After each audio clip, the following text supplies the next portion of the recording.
That's me. Got it.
Good morning.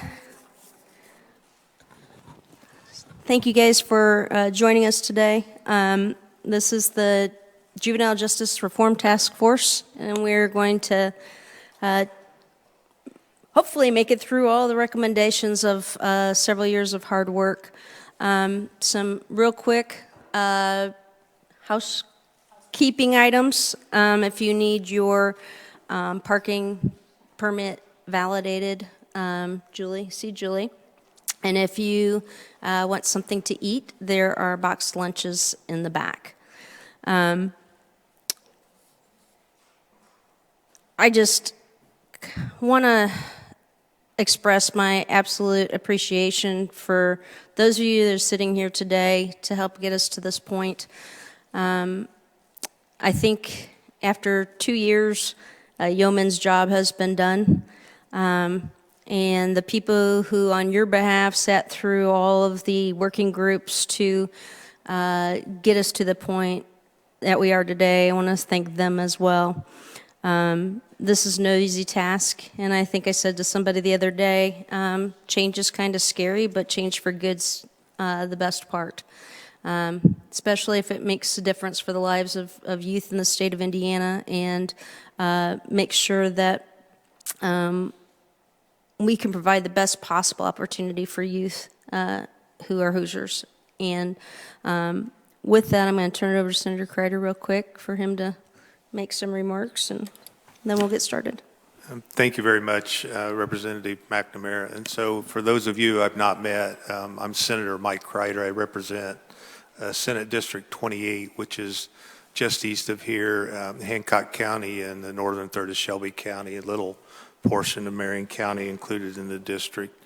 I started attending CSG events, Annie Casey Foundation discussions around juvenile justice several years ago.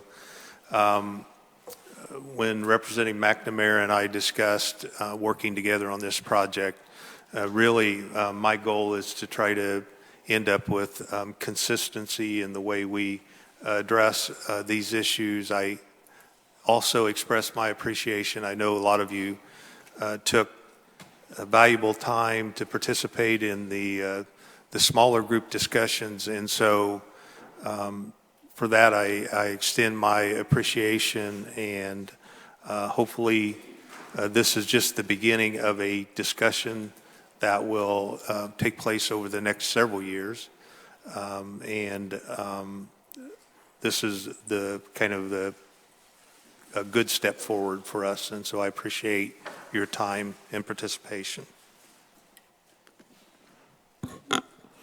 At this time, I'm going to turn it over to Nina Solomon from CSG, and she's going to give you some information, and I'll let her explain. Sure. Should we do introductions too, just because I know we don't have name tents and Sure. might be the first time we're here in person together. So, would you do me a favor? Can you come to this mic so they can see you, or do you need to be in front of your computer? Okay. Okay. how does this one turn on? It doesn't need it. Okay. Okay. So, if you would, we'll start with Chris, and if you'd introduce yourself and go from there. Good morning. And your role. Yeah. Good morning. I'm Chris Naylor with the Prosecuting Attorneys Council. Hi, Michelle Davis, State Representative for House District 58. Joel Wenicky. I'm here for the Indiana Public Defender Council. Make sure the light's on your microphone, please. There we go. Joel Wenicky, I'm here for the Indiana Public Defender Council on behalf of Bernice Corley today. Tony Cook, State Representative, District 32.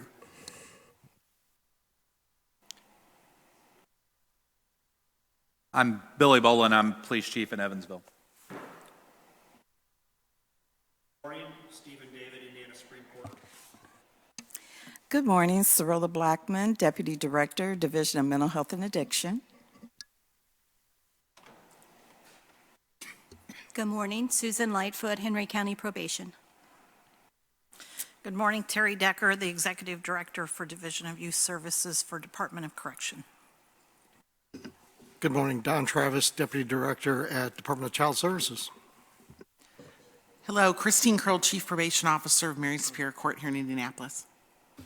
Good morning. Kia Wright, Executive Director for Voices Corporation. Good morning. Ronell Collins, Voices Community Engagement Intern. Good morning. I'm Nancy Weaver. I'm the Director of Youth Justice System Transformation and JDAI in Indiana. Okay, I believe that's everyone. Good. Great. Do you want to put the PowerPoint up, Julie?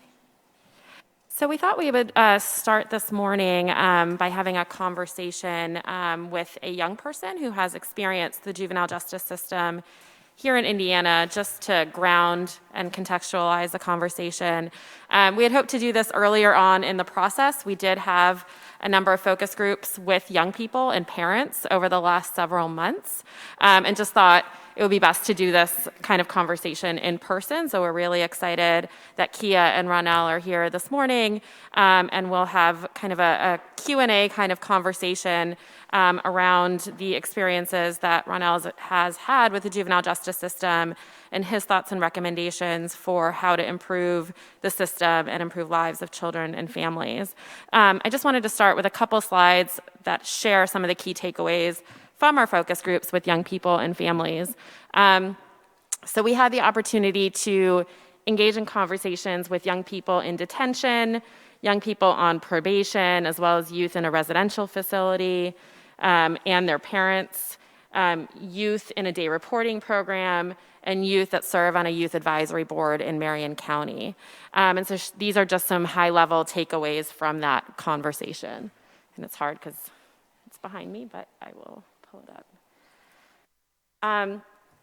So one thing that we saw was that youth and parents felt like formal interventions and services and programs for young people were most helpful when it actually addressed the presenting issue or the root causes of the young person's behavior. Young people felt that they understand that they need to be held accountable for their behavior and their actions, and they want to address the behavior that led them to commit that action in the first place. And they feel the most supportive and have had positive experiences when professionals in the juvenile justice system are respectful, listen to them, listen to their needs, are relatable, and they can problem solve solutions together to what might address the issues and challenges that they're facing in their lives. Youth also felt when they're on probation that they didn't have as much say in determining the conditions of their supervision, and they often felt that the conditions that were set and the interventions or services that were prescribed were not necessarily aligned with their goals, their risks, or their needs as related to the action that they committed to land them in the juvenile justice system in the first place. They felt often that the interventions were meaningless or just punitive in nature without actually trying to teach them a skill or teach them to correct the behavior that got them involved in the juvenile justice system in the first place. One example that was provided was community service is often one of these services that is attached to a young person that is on probation supervision, but these community service tasks were not always related to the behaviors or actions that they committed to land them in the juvenile justice system, and it didn't help to repair the harm that they had caused to a victim or to the community. They also felt that there were extraneous conditions added onto their probation supervision that can make them feel purposeless, the conditions, and that probation officers were creating obstacles rather than helping to facilitate change and positive behavior and their development, which also led to them feeling like their conditions of supervision were violated unnecessarily. Next slide. When youth were detained, they felt like this had a really big impact on them and the lives of their families. They felt that youth were often being held in detention for non-public safety concerns, including not performing their community service. They reported that detention impacted their mental health. Youth reported missing their families, feeling disrespected by staff, having access to nourishing food, appropriate clothing, being outdoors and getting fresh air. and they experienced additional conflicts with other young people from the stress of being in that environment and being confined indoors for a long period of time. While in detention, we talked to parents as well for youth in detention, and parents reported that they also were unable to connect with their youth when they wanted to, or with the staff or case managers that were responsible for working with the young people, which resulted in parents feeling worried and disconnected, and sometimes unaware of what was going on with their child while they were placed in detention. And next slide. And lastly, parents felt like they wanted to be more engaged and more included in the decision-making around their young person in the juvenile justice system, whether they were in detention or on probation supervision, but that they felt that certain policies created barriers or hindered their ability to be more engaged. They felt that placing a young person out of home was very disruptive to youth and families' overall functioning and their connection to the child. Obviously, transportation and distance plays a role in that. Facilities were not always in regular communication with parents or other systems that a young person might be in, like education, and not informing parents all the time when a child even runs away from a facility or coordinating their schoolwork with their local school. Again, parents also felt that conditions of supervision can set a young person up to fail, and the frequency of mandated programming doesn't always leave appropriate time for a family or parents to work with the young person at home on therapy, on other types of services that might lead to positive behavior change or better family interaction. And it made parents feel like they're in a difficult situation and sometimes undermining their authority as parents when conditions or services were mandated in that way. They also felt like some conditions impacted them as a family, such as setting curfew, and probation officers weren't always willing to listen to parental input in terms of services or conditions of supervision. And lastly, parents, and we hear this a lot, felt that it was hard to navigate the juvenile justice system, and it was hard for them to engage and fully participate. Things were unclear, particularly the court processes and the ways that the system flows. There was confusing jargon that's being used, legal terms that not all parents might be familiar with, and sometimes a lack of communication between different stakeholders in the juvenile justice system and parents. And we have a document that synthesizes more of these key takeaways that I'm happy to share, but I just wanted to contextualize that we're here to talk about young people and families and what these policy changes can mean for those youth and families. And so with that, I want to turn it over to Kia and Ronell to have a little bit of a discussion and for Ronell to share some of his experiences with the juvenile justice system in Indiana. And thank you so much for being here. If you'd come up here, I'd appreciate it.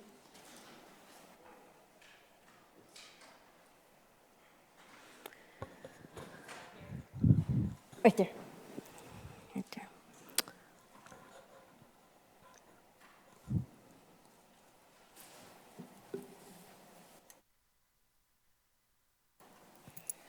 Good morning, everyone. Again, my name is Kia Wright. I am the founder and executive director for Voices Corporation. Ronell has been with us for almost 4 years now, and he started out in our program in day reporting and moved on to Power and Promise. And this is the pinnacle of what we hope for and experience with our youth in Power and Promise. It is a youth leadership training program where we engage youth across the state in leadership, civic engagement for them to be able to talk about their experiences and be able to advocate for change that they think that is necessary. So I'm going to start by, Ronell, can you tell them your name, your age, a little bit about what you do for us? Good morning, everybody. My name is Ronell Collins. I'm 17 years old, and I'm Voices Community Intern. Right now, currently, I'm working with Voices, and I'm working on a service project. I'm trying to reach out to 100 homeless people. And, you know, just because of the seasonal change and just trying to provide them with them kind of resources and different things just to help them out. It's just a little something I'm working on. Tell them a little bit about how you came to our day reporting program in the beginning and what that experience was like for you. Okay, so How I got involved with Voices was I say about 14, 15. I was a minor, and so I had ended up getting in some altercations where it led me to being arrested, and a part of my probationary, like goals, I had to be a part of day reporting, do like 30 hours of community service, and just me completing my goals and going to day reporting, and that's how I initially got engaged, and just staying involved with them over the years, constantly doing different events, and including like speaking on the news, being on the radio, just different kind of community engagement events. Just staying connected with them. They eventually hired me on as the intern, and we're working currently for a staff position. Yeah. He keeps pushing for this permanent staff position. So you said that this happened around when you were 14, right? Yes. Part of the feedback that CSG was able to collect from youth around the state was talking about interactions that they had with police officers, and some described it in varying different ways. Can you share with them your first time, how old you were when you first had police interaction, and what that was like for you? So my first time was 14. My first time was 14, and I wouldn't necessarily say it was a good interaction because, like, I was 14 and I was just with my brother, and we wasn't really doing nothing, but the police had ended up pulling up over some kind of situation that had occurred that didn't involve us, but us being two males and basically fleeing the scene because we did run because we didn't want to have that kind of altercation with the police officers. They had hopped out their cars. I remember vividly. They hopped out their cars, already had guns drawn, and was just chasing us. And when we seen that they had guns and turned around, we dropped to the floor instantly. And yeah, that was just my first altercation. So how did that impact you moving forward, like with your interaction with police? And what would you suggest to improve that so that other kids aren't feeling that at that time? It just made me real evasive, made me want to avoid any altercations. Can you say that last part again? I'm sorry. Outside of the impact that it had on you moving forward, what would you suggest to improve that? Because we know that, police are in our communities. We can't, how do we improve the interactions that police have with youth in their communities? I understand. And personally, in my opinion, I would say just if police could maybe come out to the community or establish some kind of program where they could build the connection with the youth and establish that base connection where they can get to the point where they're real relatable and they're understanding of each other, and just build that kind of relationship so then the youth could maybe tell their other youth how they had this relationship and how not how all police officers are bad or how not every altercation gonna go that way, and just think the positive side of it instead of it being, because nowadays it's so negative and it's just so, I don't like being around the police. I don't like talking to them. You tell the police anything, you a snitch. I feel like if it was just that base connection, that things would be a lot different. And so in talking to kids in our program and other programs, we know that sometimes their first interaction is in those school settings. And there isn't a lot of space provided for that relationship building. And Ronell has shared before in the past and other students in the past that if there is that intentional relationship building, it does make a difference in the schools and in the communities on how the kids and families are reacting to the officers when there is a situation. And so just even speaking from his experience, just making sure that we are intentional in finding those ways to get back to those community policing models so that when they do have issues, that it's not guns drawn, thrown to the ground as your first instinct. And you said something when we were going over these questions earlier, because I was asking, what is it going to take to kind of start help rebuilding these relationships, because it is needed. And do you remember what you said about? Yeah. Go ahead.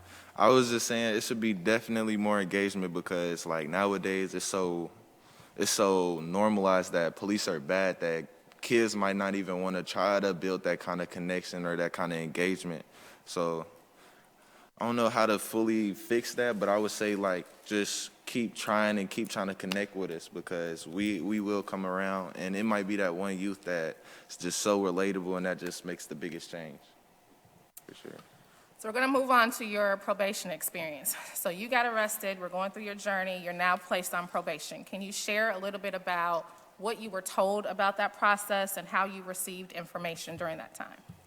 So when I was on probation, my public defender, honestly, they kept me up to date on everything. They tried to let me know everything about my situation and how things could go based upon where we're at. My grandma, who was the one that was also there, like my guardian, she also kept me informed. But I feel like the public defender, because they knew all the terms and know like everything they're saying like directly. Because as a kid, it was a little confusing. I didn't really know everything, and them just being direct with me and letting me know what's up, I feel like that helped out a lot. Part of the feedback was sometimes youth and families get lost in that process and aren't able to fully understand the terminology and things like that. Mm-hmm. What kind of suggestions do you have for yourself or someone else going through that could help that process? Honestly, like I honestly, if maybe not even the public defender, but like the judge, if they would be reassuring, ask them like, oh, do you understand what's going on? Try to readdress the situation if it wasn't completely understood, or at least like they was doing with me, had the public defender explain to me exactly the full length of the process. Sticking with probation, some of the feedback from youth across the state said that they didn't feel like their probation conditions aligned with what their goals were as a young person. Can you tell us a little bit about what you were ordered and if you felt like it was aligned with what you thought was needed? I was ordered to do community service and attend day reporting. Honestly, it wasn't because at that time, honestly, it was because we was just getting out of school. So day reporting for my, just to keep me busy during the day, not to have that kind of free time. Also, day reporter was real helpful because they was like real reassuring in my decisions and just wanting the better for me. And then the 30 hours of community service, I feel like that was good for me too because helped me get in the community and actually do some kind of engagement that was positive because I ended up cleaning up like the church yard or something like that. So we had talked earlier and you said, some folks, for some young people, it's really hard to meet the conditions of probation. Yeah. Can you talk to me a little bit about that? Oh yeah, sometimes I feel like it should be more engagement with the PO and the parent because it was a little difficult here and there because the current situation had happened like so sudden with the probation and all that. So my grandma's work schedule was still the same while also all this extra stuff going on. My parents was working at the time, so I couldn't just be with them. So it was like a house problem on where I should be stationed at because I was also on monitoring. And I feel like, if they could establish that kind of engagement with our parents, and I don't know how to fully grasp that sentence right there. Hearing you correctly, more planning with you and your grandmother at the time instead of just ordering. Yeah. Taking into account scheduling, housing, living situations, your needs. Is that fair to say? Yeah. How would that have helped?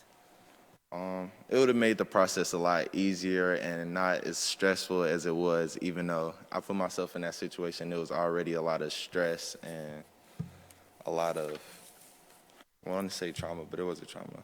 Just a lot of stress. How do you feel about youth programs? Are they going far enough? Do they need to go further? Are they addressing the right things?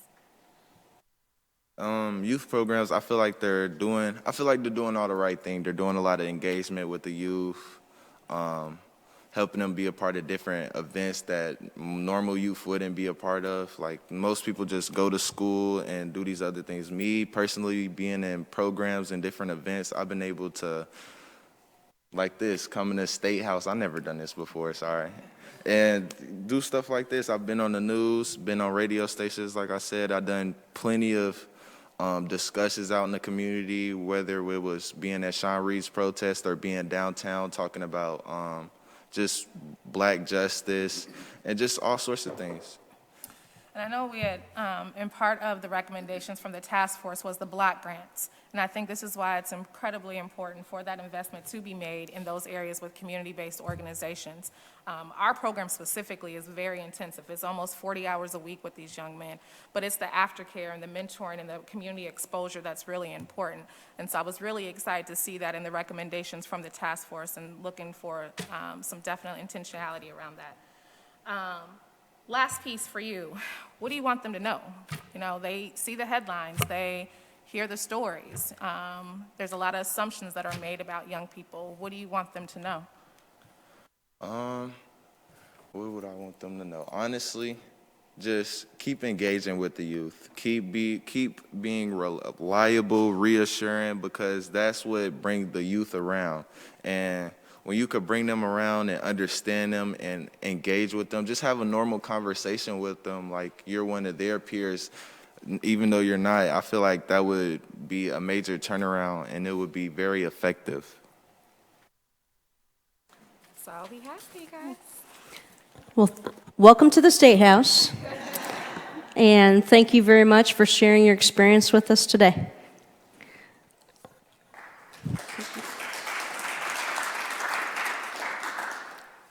And please feel free to come back again. Okay. At this time, Senator Crider and myself are going to kind of go through. Would you come on up here? Okay. And we're going to go through kind of how we got here today. We touched on it a little bit in our opening statements, but you know, it kind of all started in July of 2019. I had Representative Mahan had recently resigned, and I somehow found myself appointed to CSG's group from the legislature. And I was sitting next to him. I didn't know he was a bigwig at CSG on their committees, and got done with that meeting and then went to a breakout session. I believe, Nina, were you speaking? Okay, that's how much I remember. And I just sat there. I had done several things I would call random acts of juvenile justice up to this point. Dual adjudication. I had created a bill that would require the 92 counties to have people on community corrections that had youth interests in mind. Different people would bring different pieces here and there, but there was no really comprehensive look at our system from the top down. And what I think I'm most proud of is the opportunity to work with Senator Crider. We do a lot of legislation together, but just to watch this whole process come to fruition and the number of people involved. Unfortunately, most of it occurred during COVID, and but that didn't stop us, I don't think. We held task force meetings via Zoom. We began in was April of 2020, and then just continued to plug along. And the task force has been there. People have asked questions when they've needed to. It's just been a wonderful opportunity to look at our strengths and our weaknesses and areas for improvement, and have him alongside me. And thank you all for being a part of that. I'm going to turn it over to him. Sure. Thank you very much. So I spent 30 years in law enforcement, and I worked as a DNR officer, so I didn't really have a lot of connection to this discussion. I will say that my appointment as vice chair of the Law, Criminal Justice, and Public Safety committee really started to involve me in this discussion a bit. And so I've always been a bit of a process geek. I like to see how we can tweak the process to make the system work better for the folks that we're trying to help at the end of the day. I've had a long time concern, I think you can see from the body of work that I've had about mental health and addiction, and the need to deflect folks from the criminal justice system that are suffering with those ailments. And so we put together a process with the help of CSG that moved us through kind of getting the group stood up. The task force has met 4 times, including today. We tried to include all of the stakeholders that we could think of that might be important: public defenders, prosecutors, probation departments, detention, DOC facilities, judges, sheriffs, and school resource officers, school administrators, legislators, various state agencies, advocacy groups, youth and parents, to give input. You're going to hear discussion today probably where there's a difference of opinion as to why the right path is to move forward. But we established 4 working groups with 2 co-chairs and approximately 12 to 15 members each. The first working group you'll hear from is, I think, is the front end. We looked at out-of-home placements, services, and data. And those working groups, thanks to the chairs of those groups, they met multiple times to have discussions. And then, again, with the help of CSG, they help drive those discussions to help come up with some of the recommendations that you'll hear us discuss today.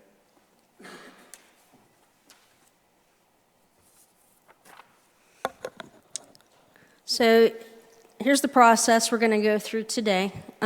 Each working group will do a presentation. We'll start with Representative Cook and his group. What we'll do is take a discussion and then a vote on each group as they go.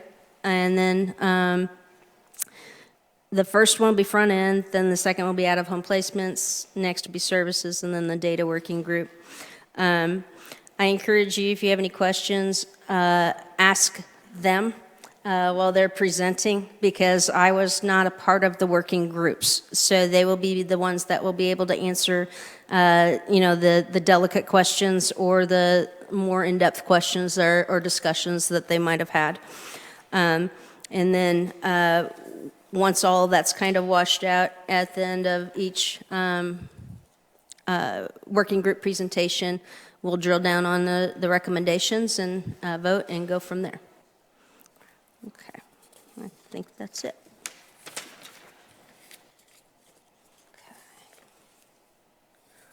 Okay.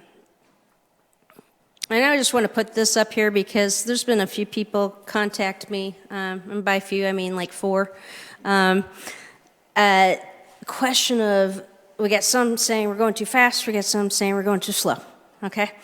I want to let you know that the legislature can work fast if it wants to, or the legislature can work slow if it wants to. It can do either way.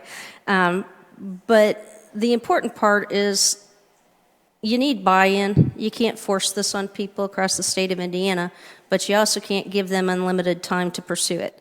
I gave you the example earlier of the community corrections. When I added the juveniles, people with juvenile specialties on it, it took 3 years for 92 counties to add them. So we want to push you along. We want to have an end date where all 92 counties are on the same page, and it doesn't matter where you live. Geography won't be an issue. We want to make sure everybody's on the same page. So the bill that you'll see this legislative session will have a delay date of 12 months. There's 2 processes that need to take place. This upcoming legislative session is not a budget session. So anything that requires monetary allotments or apportionments can't be discussed. They can be put into a bill, but it doesn't mean that they'll be sent wherever they need to be sent. So the idea is for this particular piece of legislation to set the foundation for what that structure is going to look like. The policy implementations will be in this bill. And then in the 2023 legislative cycle, which is a budget session, there will be a budget bill or a line item in the budget that will go through the structure and the budgeting of how this works. So realistically speaking, at the earliest, this could even go into effect would be, like with the financial concerns, could be December of 2023. Okay. Now there are some things we're going to recommend that don't cost any money that I would suggest that happen immediately in the best interest of kids, and we can talk about that. But anything that has a financial consideration won't go into effect until the December of 2023. With that said, your local communities are still going to have an adjustment period. Okay, some will be able to start tomorrow. Some will have to go through the process of trying to figure all this out and what it looks like there. Ideally, all 92 counties be on the same page by 2028. Okay. With that said, we're going to move on to Representative Cook. Or Nina. Who's next? Yeah, I was just okay, sorry. I was just gonna share some of the data. Okay, go ahead. And then turn it over to Representative Cook, because as Senator Kreider mentioned, the recommendations are based on the input of all of the stakeholders that participated in the focus groups since about September of 2020, as well as the data analysis that we did and that we share in the findings presentation. So we wanted to make sure that folks knew that these recommendations were tying back to the key takeaways in the assessment. So I'll just go through this slide quickly. On the front end of the system, just to refresh people's memories before we turn it over to Representative Cook to talk about the recommendations that tie back to these findings. So one, if folks remember that most of the referrals that are coming into contact with the juvenile justice system in Indiana were low-level offenses. About 80% were status and misdemeanor offenses being referred to juvenile court. And that the type of offenses being referred to juvenile court varied significantly across the counties with no clear pattern between rural urban counties in terms of who's coming into contact with the system, as well as what diversion looks like across the system. Diversion screening, diversion programs, diversion eligibility, the use of informal adjustments versus pre-court diversion varied considerably across the state. And that most kids that committed these low-level offenses that were being put into contact with the juvenile court system never actually have a petition filed or let alone are being adjudicated, which raised the question for folks at the working group level about efficiency and the benefit of referring these kids to juvenile court in the first place, rather than expanding diversion and trying to serve these kids outside of the juvenile justice system. And so with that, I'll turn it to Representative Cook to give some background on the front-end working group and go through those recommendations. Julius, yeah. Good morning. I want to start out by just thanking Nina. She's been a pleasure to work with, and she is definitely fantastic at organizing all this data and material and her staff, and then keeping us on task also. I also want to thank Representative McNamara and Senator Kreider for inviting me to be a part of this. Just a little bit quick background. They know that we work on bills together a lot of times, but I was in public education for 42 years as a principal and a superintendent. And so I dealt with a lot of the front end aspects of the juvenile issues that we were told to look at here. So the front end working group consisted, as Nina's already said, stakeholders representing juvenile probation departments, prosecutors, public defenders, schools, law enforcement, and judicial officials. The working groups met approximately 6 times. I know, Nina, you had 5. I thought there were 6. Since late September to review data from the assessment, review research, and learn about example policies that other states have adopted to address these similar challenges. The working group started with a longer list of potentially policy-changing ideas, and the 3 recommendations before the task force today from the front-end group represent the general agreement that we are able to achieve from the group on the direction that Indiana should go to expand diversion opportunities for low-risk students and adopt a more consistent research-based approach to diversion and supervision across the state. Other ideas were discussed by the group as well, one of those being such as establishing a lower age of jurisdiction, and 2, addressing the needs of youth with status offenses outside of the delinquency system. And while there was a lot of support in moving in this direction, at this time folks felt these recommendations needed additional conversations and planning. The recommendations going forward today reflect the works group's desire to create a statewide guidelines and standards model, while also balancing the need to have local flexibility to make decisions that are in the best interest of each community. That was especially brought out as a loud opportunity because so much disparity between communities in program offerings and others, but definitely wanting to have local control and process within the system. These recommendations will help ensure that the diversion, informal adjustment, and probation supervision are guided by the research, and that risk of reoffending is a factor that is being considered when making decisions about kids. I believe we have Julie has a slide, and that slide is 14 first, I think, and then 16. And within that, on your sheets, if you have the final recommendations, that is 1, 2, and 4. And I'll read those along with some of the sub-statements below it.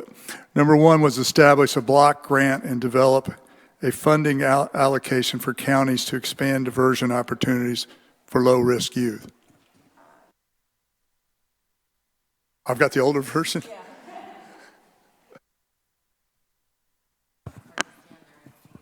Yeah. Okay. I can see it. So, I've got a contact it, believe it or not. 1, create a statewide definition of diversion that includes pre-court diversion and require that all counties use a validated risk screening tool prior to diversion decision being made. Results from the screening tool shall be used to inform these diversion decisions. Counties will collect and annually report to the state electronic individual level data on all youth diverted, including demographics such as race, ethnicity, risk screening information, including use of overrides, offense, program participation, and outcome completion data. I particularly was astounded by that we didn't have a uniform system of ID numbers and those kind of things as we do in education, that we can pull up just about anything and everything, and even across school corporation boundaries that we report to DOE by number identification. So I think that's extremely important to get the data correct and have it drive some of their decision making. Are there any questions for Representative Cook on number 1? Okay. Thank you. Yes, ma'am. Thank you. I have a question about number 1, the last part of that, which just says including information, use of overrides, offense, program participation, and outcome completion data. I'm wondering about if the group considered diversion to be pure diversion, meaning that there's not follow-up from the system, that if a youth is eligible for diversion, that they are diverted to some kind of program that's outside the system. And the reason I ask the question is often when youth are, I'm going to say diverted in air quotes because I know there's not a common definition of that, there's also an on-ramp back to the system, and that's where a lot of youth get caught up and get stuck in the system. And so I'm just wondering if the group had this discussion about being able to completely divert youth and not follow up that they're diverted completely. I think we did have discussion with it. I don't remember all the reasons why we didn't include, but Nina probably does. Yeah, no, we did talk about like the net widening potential. I think and we talked about true diversion, right? You can divert a kid to a service or a program, or you could do nothing at all, depending on the low-level nature and the low risk of the young person. But you'd still want to be able to know what happened to that kid in terms of being able to see if they come back into the system, to know if diversion is working, if it's lowering recidivism. But at the same time, you don't, the way the language would also be written is that kids that are diverted, their records aren't following them. It's not a record as if they have a court record or an arrest record. You just want to be able to have data on, did they complete the diversion program? Were they successful? Was that kid ever brought back into the juvenile justice system? So that you know if it's effective at all. Otherwise, if you don't know that, that kid could be, these kids that are being diverted could come back into the system, and you would have no way of knowing that information. I appreciate that. That's just really tricky from the perspective of you will know if a youth comes back into the system because they're coming back to the system. So that piece, I think, can be tracked without requiring some kind of report about program participation, outcome, and completion data. Okay. Would you please identify what group you represent? I'm the director of Indiana's Youth Justice System Transformation and JDAI. Okay, thank you. Yes. Sir. So I have a quick question. So will the risk assessment tools be utilized across systems, meaning that will the schools have access to that risk assessment system so that we're on the same page? Yeah, so these are a risk screening tool is meant to measure risk of reoffense of a criminal behavior. So it's not a tool that schools would be using. It's a tool that the justice system would be using. Yeah. Could you do me a favor and move to a mic? Thank you. But there are, if you're interested, there are other screening tools, like needs types of tools that schools can use, like trauma, all those mental health, like those kinds of tools. But a risk screening tool measures risk of reoffense. Seeing no more questions, we'll move to number 2. Require the use of a validated risk screening tool prior to a decision being made to offer an informal adjustment, limit the time a youth can spend on an informal adjustment to no longer than 6 months, and eliminate fees for participation in an informal adjustment program. I don't believe I'll read through the key policies and parameters there. You can see those, but that is the second recommendation. Any questions? This broader question about fees, I think, would be something that would be taken up later in the process, but that kept popping up too, and how fees were discriminatory in some situations with families that couldn't afford fees and kept them in the system longer. So I think that's something moving forward. Nina, maybe I didn't state that correctly, but no, you did. Yeah, I was going to say the only thing I would emphasize around these two recommendations is that the goal is to use these decision-making tools to help inform decisions, so that risk of reoffense is being used as a factor in determining diversion decisions, whether that's pre-court diversion or informal adjustment, but that local communities will still have discretion and flexibility in terms of what decision they make and what programs and what services and what diversion will look like in their local jurisdiction. It's really just giving jurisdictions more information to help make those decisions, but it's not taking away local discretion in terms of what to do based on the results of those screening tools. seeing no further questions, we go to, I have number 3 also, Nina? Or I do have a just quick skip to question.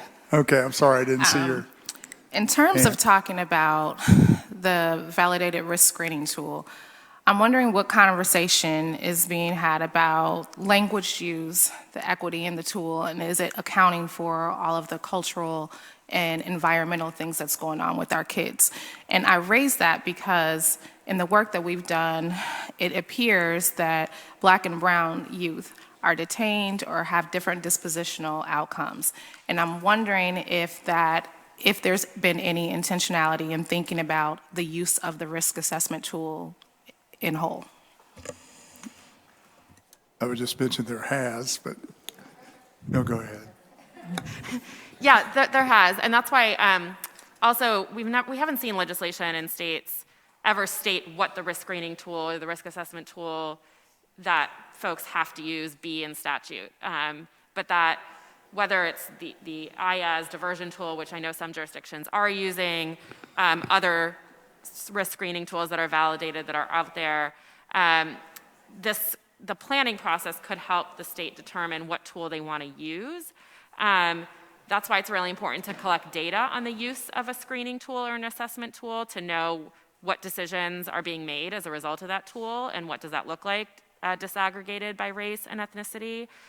We do know that risk screening tools that have more static factors like number of prior arrests can lead to potentially to disparities, and there are certain tools that have more of those questions on them than others.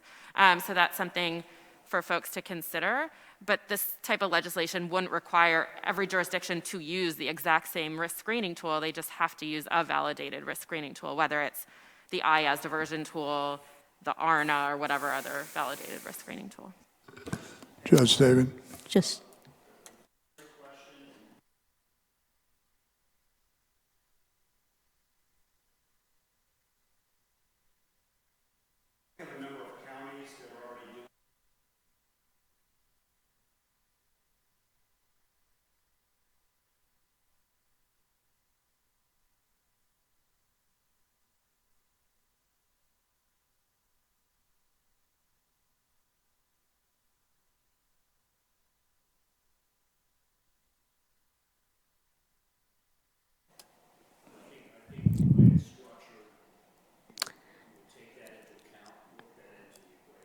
And just to add, it's not a tool that's developed from a cut and paste off the internet. Speaking with JDI folks, takes about 9 months to develop the tool, so it's very intentional. But the important part is to make sure it's locally driven and meets the needs of the local community where these youth are. Part of and Tony can correct me if I'm wrong, but part of the problem is they're using this diversion tool after they've made the sentencing. And what we want to make sure is that they are using this with fidelity at the beginning, not at the end. So it's really critical to have that piece in there to make sure that it's used at the appropriate time and that the tool really does what it's supposed to do.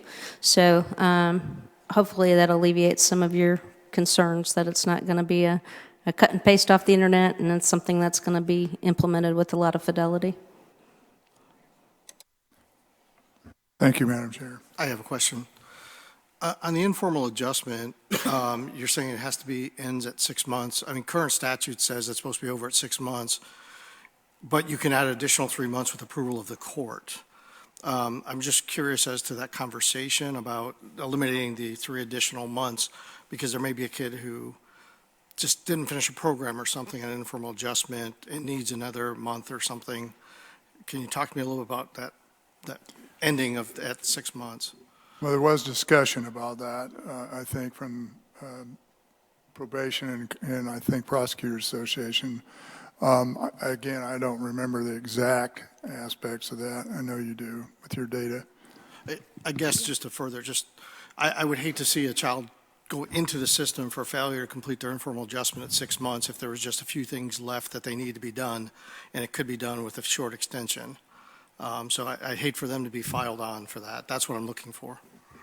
Yeah, so the conversation, and actually Tracy with IPAC was Yes. really instrumental in this conversation too, from the prosecutor's perspective, that informal adjustment shouldn't mirror formal probation, and that a kid, even if they had services on informal adjustment, they didn't need to be on informal adjustment to complete those services, that they could do that within 6 months, that anything longer than 6 months is not appropriate for kids that have that low-level type of offense or low risk, which is what informal adjustment is for. And if it was like restitution or something like that, that they didn't finish during that short time period, they didn't need to continue being on an informal adjustment in order to complete those remaining activities. Yeah, I specifically remember that last part, the restitution and being a key factor. Do I have number 3 or number 4 then in this new language? I only had 3 originally. Yeah. Okay, number 4, the Judicial Conference of Indiana, in collaboration with other stakeholders, shall develop and approve statewide juvenile probation standards that are aligned with research-based practices. Again, I will just say that was an issue that nothing was very well aligned with basic standards and research-based practices. So I think that's huge that we do that and we define some of those things and then move forwards, but I'll be quiet there. It was one of the recommendations. Any questions? Any questions for that one? I think it's pretty straightforward. And just to be clear, those who are establishing the standards would be in the probation together in that field and a part of a task force to make sure that it's done with fidelity as well. Would that not also include the prosecutors? Yeah, exactly. Yeah. Thank you. All right, any discussion?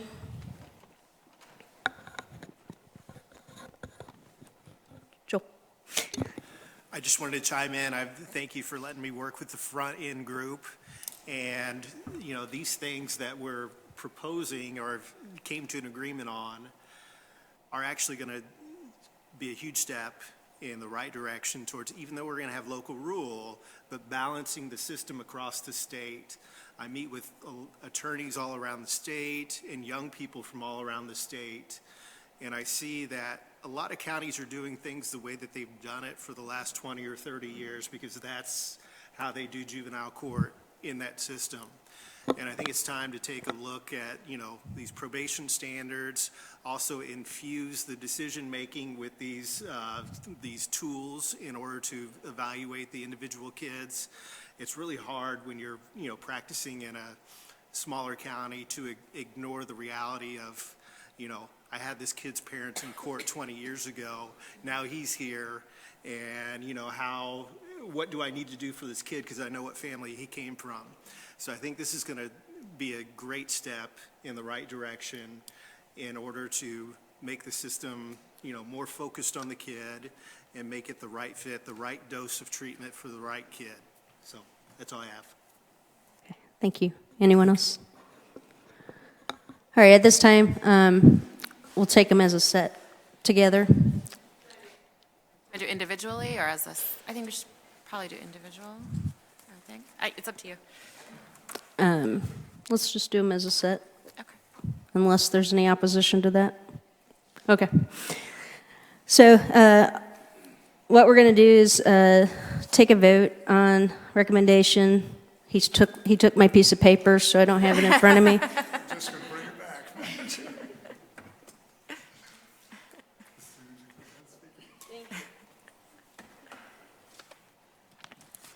On recommendations 1, 2, and 4 from the front end group. Nina will call off your name and please say yay or nay.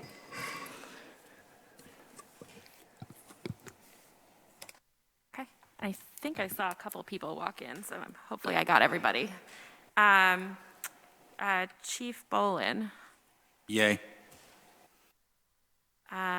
Representative Cook. Yes.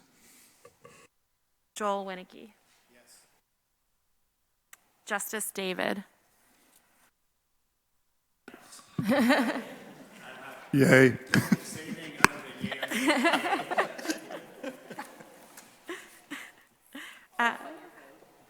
Representative Davis. Yay. Terry Decker.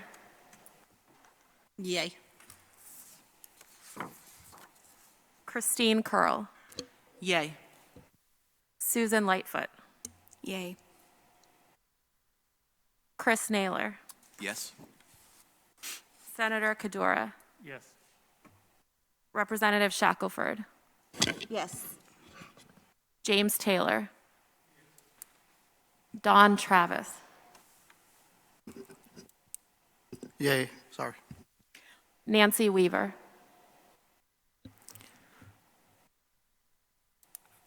I would, I would say yay. I still struggle with that first part of one around the program completion piece. I think we can do something different than that with that, but as a whole, if I have to say yay or nay, I guess I say yay. Kia Wright, Yay.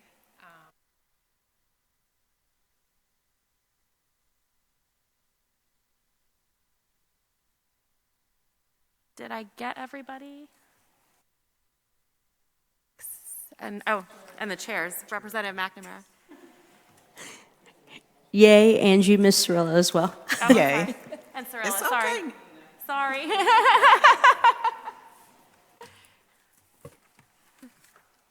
Cirilla Blackman Yay. and Senator Kreider. Yes. Okay, I think I got everybody there. All right, it looks like a recommendation for the out-of-placement group was adopted. Next up is Susan Lightfoot with the out-of-home placement. Am I right? Okay, just checking. Yep. And I'll just share, before Susan goes, the key takeaways from the assessment process to tie them back to the recommendations. If folks remember, this is from our second presentation of findings. We saw that youth were often detained for non-public safety reasons, and that counties varied on their use of a detention screening tool to make detention decisions. We saw that 16% of young people were being adjudicated to some form of out-of-home placement, and that population was comprised of a lot of low and moderate risk youth, and that youth with low-level offenses were still being placed in DOC facilities, and that youth could be sent to DOC for a few weeks to receive a diagnostic assessment rather than receiving that assessment in the community. And so I will turn it over to Susan for some background on those recommendations. Thank you, Nina. It was my pleasure to serve as co-chair with Magistrate Robert Van from Lake County on the out-of-home placement work group. I'd like to thank Nina for all of her support and direction in this process. And I'd like to thank Representative McNamara and Senator Kreider for allowing me to be a part of this task force. Is that better? I'm usually pretty loud. So our work group consisted of stakeholders representing probation, prosecutors, public defenders, judicial officials, Department of Corrections, DCS, juvenile detention providers, and legislators. The working group met 4 times since last September. We looked at data from the assessment, we reviewed research, and we learned about example policies that other states have adopted to address similar challenges. The working group started with a long list of potential policy change ideas, and we had some lively conversations. And we came up with the 5 recommendations before the task force today from the working group having a general agreement on these recommendations. These recommendations will address supervision and the use of out-of-home placement, including detention, residential placements, DOC facilities, while also maintaining that Indiana is a locally driven system. And one thing we did take into consideration when looking at out-of-home placements was the new QRTP process and how that was going to affect things as well for both DCS and probation. The recommendations reflect the group's desire to create statewide guidelines and standards and ensure that out-of-home placement is used as a last resort and only when necessary and community resources have been utilized and exhausted, as well as to ensure safety in the community.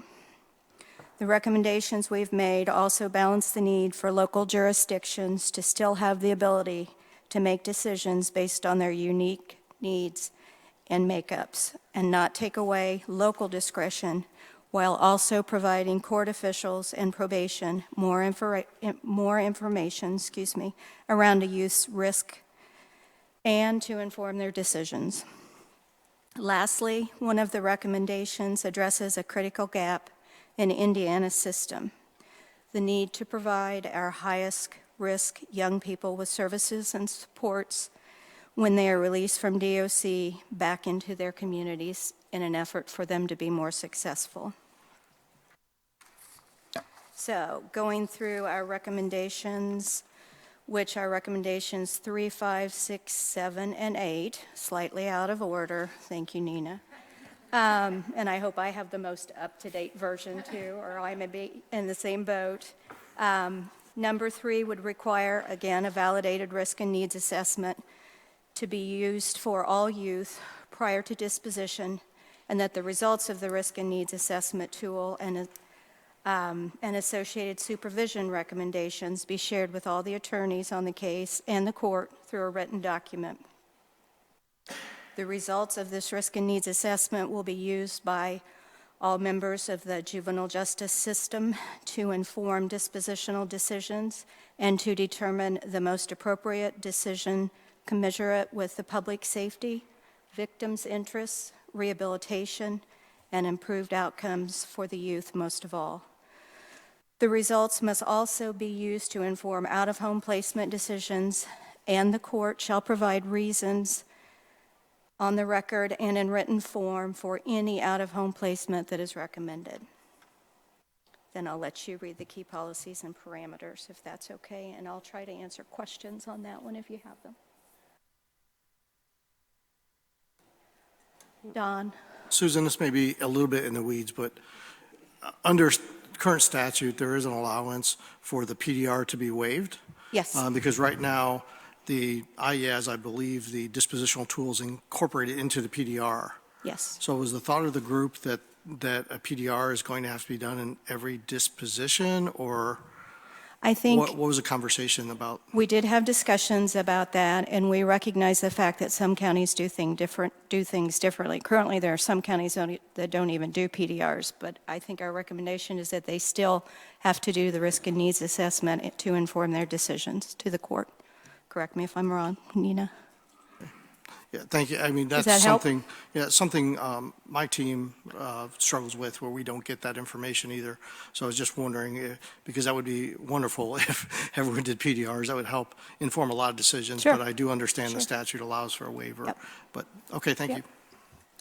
And just for the public's sake, since we're live streaming, not everybody probably knows what a PDR is. So if you'd not use acronyms, I apologize. or be able to Predispositional report, which is done prior to a dispositional hearing on I a youth. apologize.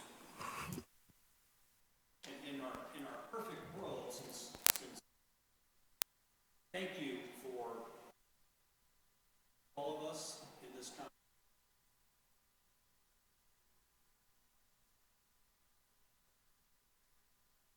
Successful, if you're successful,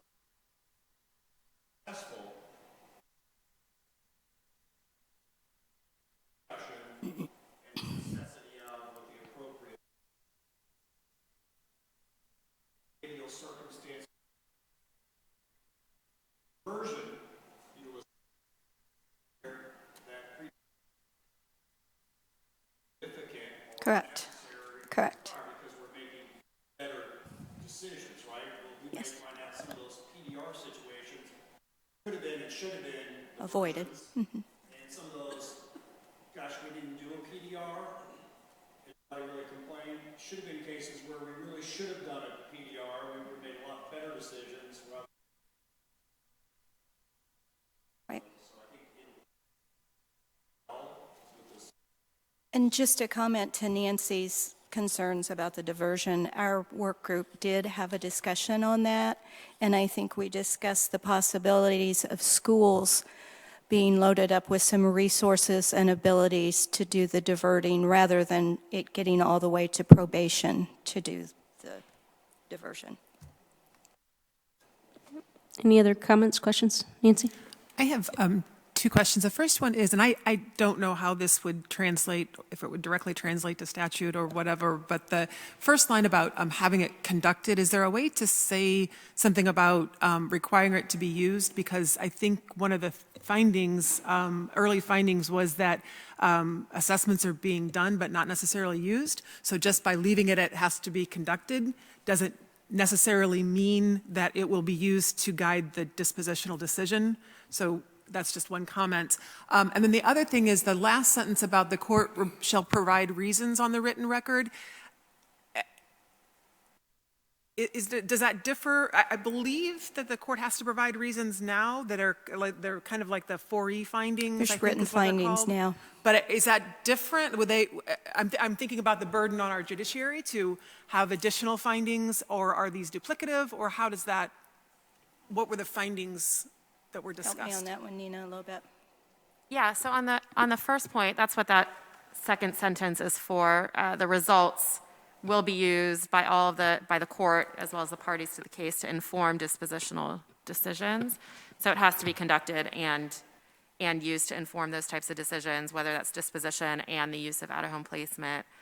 I think that's the change, I think, for the second part. It's not that there aren't current written findings, but that the results of a risk assessment tool have to be part of that they have to inform those decisions. And so that would be part of the written finding that, for example, let's say a kid is low risk, but you're recommending out-of-home placement anyways, like that has to be part of the written finding as to why you're recommending out-of-home placement for that kid.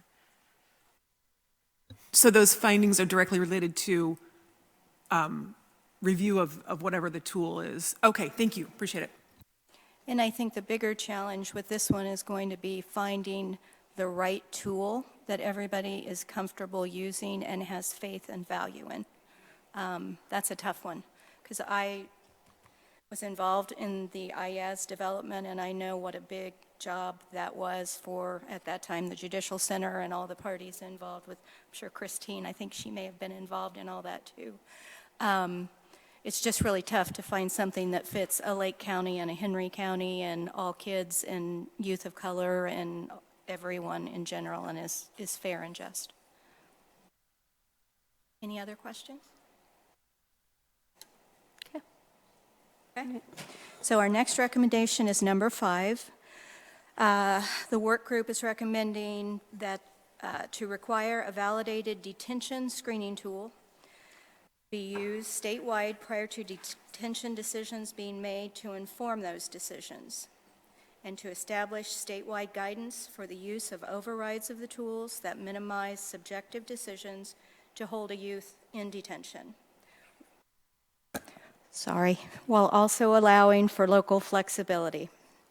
Require that local courts develop policies around how the detention screening tool is used and provide training to intake staff and screeners on the use of the tool. Court records shall include data on youth detention screening scores and results and data on the rationale for the overrides. The state court will compile and report to the legislature annually on the results of the tools, including the use of overrides. And I think right now, one of the things that is supportive of this is those JDI counties that have done their DRAs and have local policies in regard to detention. And that has been something I think is very helpful. And there's also a detention tool as a part of the IAS. So I'll be happy to try to answer any questions surrounding this recommendation. Oh, wow. Okay. Moving right along. Number 6, establish 12 as a presumptive lower age for the use of secure detention, so that detention cannot be used for any youth under 12, unless the court provides findings on the written record that the youth poses a risk of harm to others and there is no alternative to reduce that risk of harm to others. And I think that's kind similar to one of the recommendations from the front-end group as well. Any questions about that? I know many counties already have their own policies along those lines, but not all. Yes. Hi, thanks. Chris Naylor, we're very appreciative to be part of this process, many prosecutors involved in the meetings. And for this one, it's really just more of a comment about implementation. We're supportive of this default position that children under 12 should not be detained. It's those cases of violence or the use of guns in that first 12, 24, 48 hours. What does that look like moving forward? And, we encourage early involvement of judges to prevent further violence in these kind of worst of the worst cases. And is that 5%, 10% of the cases without the data? It's I hate to put a number on it because it will be rare, but we just don't want any of these cases to fall through the gaps. And that's the discussion we had in our work group. And I think many counties in those situations would put in a call to the judge and discuss that, and then the written findings would be in the detention hearing record and order. That's how I would envision that working the best. All counties may not have that kind of relationship with their judge, but I think it is important early on having communication. And I want to make note to the key policy parameter at the bottom. We want to make sure that the local entities have and retain full discretion for those specific circumstances like Mr. Naylor mentioned, and always the best interests and safety of the community, and we want to make sure that's retained. I have a question, if you don't mind. Sure. Did you notice any type of specific types of offenses committed by children younger than 12 versus those who were older than 12? I'll let Nina answer that. I think she has more details on the data. Yeah, we did try and look at the offense data for kids under 12, and the majority of offenses were status and misdemeanor offenses. There were some battery offenses. I don't have the breakdown in front of me. But a lot of those kids were being referred to the system for those lower level offenses. For those over 12 years old, what were the types of violent crimes, if any, that they committed? Were there any specific significant types of crimes that they committed? Off the top of my head, I think the most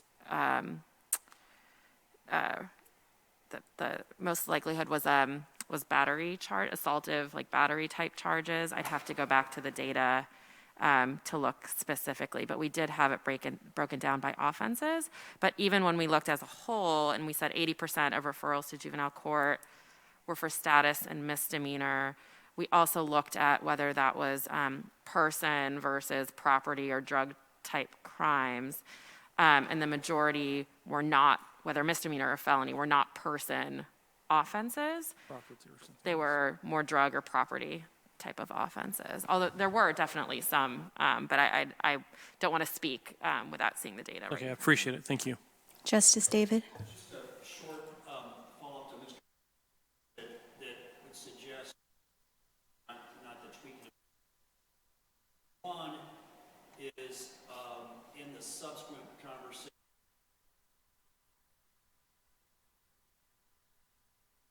practices discussion, or in the alternative.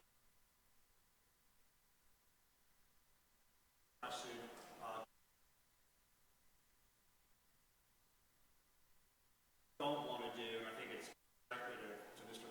Everybody's concern is get hung up on the language of unless the court provides findings on the record, because I did this for many years, and I may not know the child's in detention immediately, time periods, but it's not. So somebody's making 11 for a multiple shooting. Got to build that into it some way. And so we don't inadvertently create a legislation. Nobody wants that.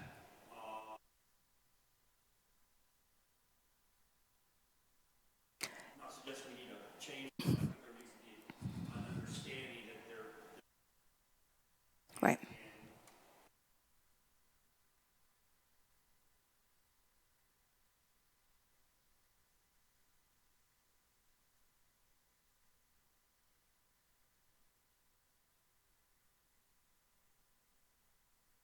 And I think looking at the overrides and who has the ability to make those in those certain cases is important as well.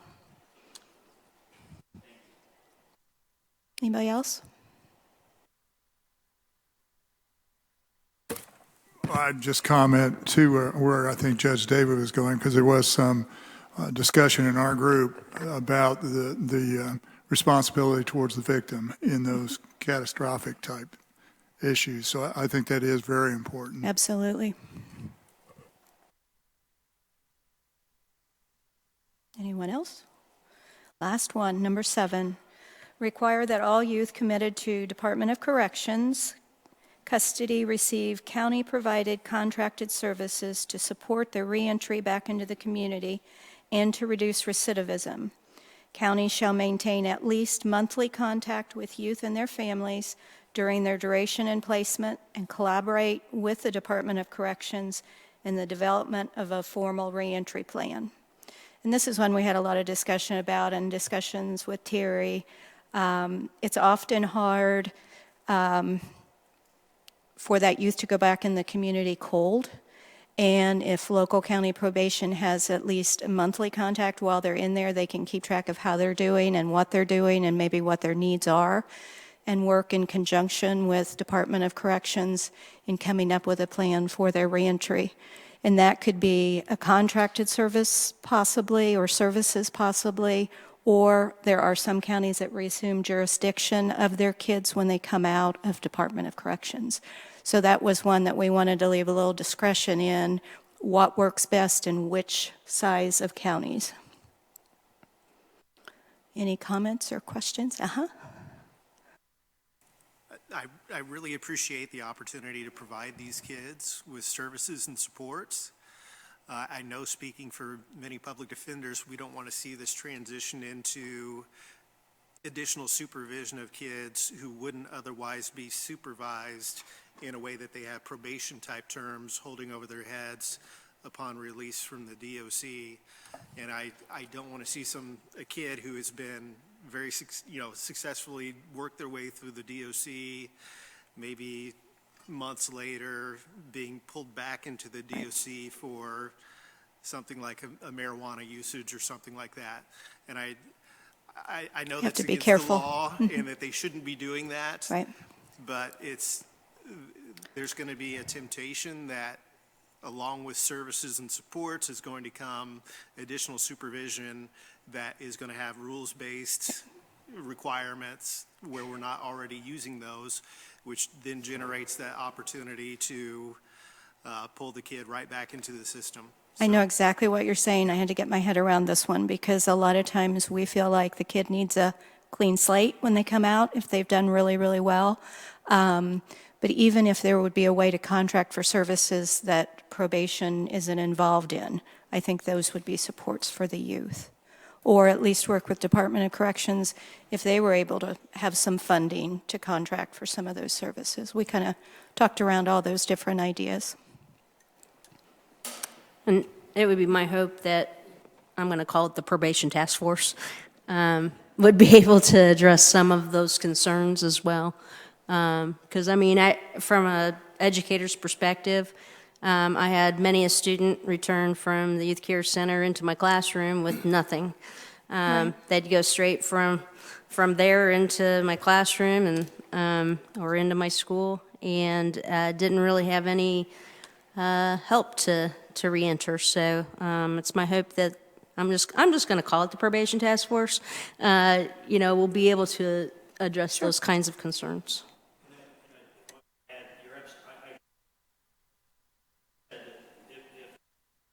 Focuses on how to help you versus reasserting. I think that's trial judge jurisdiction, because you were concerned about the success to provide some services. You don't want to back in to Agreed.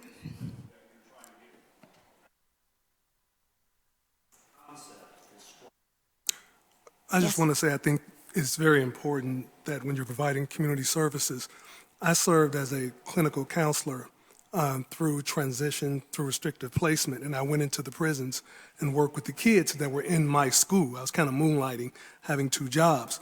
And that 6 months as a community provider, working with that family and working with that kid to transition the kid back into his original setting was worth it. The importance of education while the kid is in the system, because the kid may not have gone to school consistently in a traditional setting, is really important. And although most kids don't graduate from the HSE programs while they're in corrections, if somebody in the community can connect with that kid and assist them to get through, a lot of great things can happen. So I do like that piece. Kind of a warm handoff, in other Yes, words. yes. I wish we had more like you. Yes. Yeah, I would add to what James just said. That's the goal of this recommendation, is really counties and local communities know their kids best. And so the more they're involved with kids while they're in placement and helping them develop a plan and connecting them to the services when they get out, the better that kind of handoff can be, and the more successful they'll become. You don't need to have the supervision, as Joel was saying. You can have those kinds of supports and services without reassuming jurisdiction and without having supervision conditions. We also had the discussion starting those monthly visits as soon as they go into DOC, so the youth knows we're all there working together and putting a plan into place and rooting them on to be successful when they come out. Nancy? I just have a couple of quick comments. One is, this is one of my favorite recommendations of the whole package, because I think it really is an opportunity. I love, Susan, that y'all talked about not even maybe having these kids on probation. I just think that but being able to provide them with those supports, I think it's a huge opportunity. I would have one request, and that is that we start thinking about reintegration instead of reentry. I just feel like language is powerful, and reentry really means they're just coming through the door. But reintegration, it really sends a different message. And I know it's kind of picky, but it's Joel knows it because I've made the comment to him before that it feels different when you're talking about reintegrating kids than when you're just talking about them reentering someplace. Thank you. Thanks, Nancy. And I apologize, I still have one more, but are there any more questions on this one? We loaded up on them, I guess. Limit the use, it's number 8, limit the use of Department of Corrections facilities solely for the purpose of doing diagnostic assessments to only when the state agency to be determined attests that a youth is unable to obtain a community-based assessment or an assessment in detention at least 7 days within the statutory time required to complete the youth's disposition. A state agency to be determined shall be funded to contract with forensic evaluators to conduct behavioral health assessments as necessary for youth prior to disposition statewide, particularly in rural jurisdictions where the capacity does not currently exist. And I think we tried to leave those parameters kind of broad and not say automatically that Department of Corrections should be the one to provide this, but to possibly give them additional funding to maybe subcontract out, to bring others in to do some of those evaluations, and to look at that only in the instances when we couldn't get the kids into, I guess, less restrictive types of assessments and evaluations. Please add anything. I would just add one thing to that, but and that is what we heard a lot from feedback, and I know that DOC and DMHA have heard a lot of feedback as well, is that counties are utilizing that service at DOC because oftentimes those providers or those assessments are not available in a timely fashion in their jurisdictions, particularly smaller and more rural jurisdictions. But at the same time, those kids in DOC, when they're getting that assessment, are being housed and interacting with kids that are committed there for longer periods of time that may have committed more serious offenses. And so this is an opportunity to provide those jurisdictions with resources and build that capacity to provide those kinds of assessments in the community, whether through telemedicine or through contracted providers, so that they don't have to send those kids to DOC custody. And I know there's been a lot of conversation about this, and I'm sure there's going to be a lot of discussion, but I just wanted to add that quick note. I'm glad you said telemedicine so that since it wasn't written down. Any questions, comments? We talked a lot about this, and we're glad for the opportunity to share our feedback and concerns, especially with the current landscape for mental health. Currently, there are I looked and it was 7 days. We're talking weeks and maybe months before a youth can be assessed. We also had the opportunity to consult with our medical director, Dr. Hovershorn, who said the issue would be when you contract outside is to have that consistent assessment, that people are not all trained the same and your recommendations would be different, and that contractor might not necessarily know those areas to make those recommendations to the local resources in those communities. We also just reached out to some of the counties to get their feedback, because I truly, in my position, do not want to make decisions or assumptions about what's happening in the counties. So we were looking at 2021 data with 62 youth at the time. In a lot of those counties, there was one youth who was referred, others, the larger, maybe 4 to 5. The counties indicated that they occasionally encounter youth who have aggressive behaviors and other complex needs which preclude them from attending a non-DOC related diagnostic facility and could potentially pose a safety concern for community-based. Every county said the speed of those assessments have been fairly quickly, as when they reach out to community-based providers, it's been months. And then that poses another situation. Do you have the youth sitting in a facility waiting for that assessment, or do you send them home and take the chance of them getting into a facility to be assessed? The other issue is the quality. So you have to take in account, if you contract, let's say you contract with the university, it's going to be costly because we're talking about getting a group of trained assessors, evaluators to travel. And so take that into, these are all just recommendations. And the issue with telehealth is we explored it. We're talking about youth who already, if they're in a situation, are not very verbal. And with telehealth, how, I think Dr. Hovershorn made a good point, how thorough an assessment can you get? Can you see all those nuances that the staff can observe with the telehealth, and would that be complete, or would it require another visit to do that assessment for youth? So I just think to take all those things into consideration, especially given the landscape of our behavioral health providers here in the state, just to see regular folks who are struggling with behavioral health issues. It's been a challenge to get providers and professionals to see them. It sure has. Thank you, Cirilla.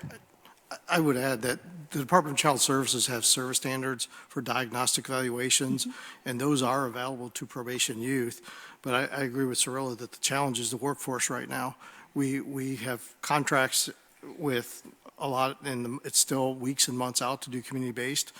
Very few providers want to go into detention centers, and that's as a result of the testing they do. They have it all set up in their office, so most kids will have to be transported to the psychologist's office. But then we also have 2 different diagnostic facilities in the state. One is Damar, and the other one is it's DePaul, or it's up in South Bend, that do 60-day assessments.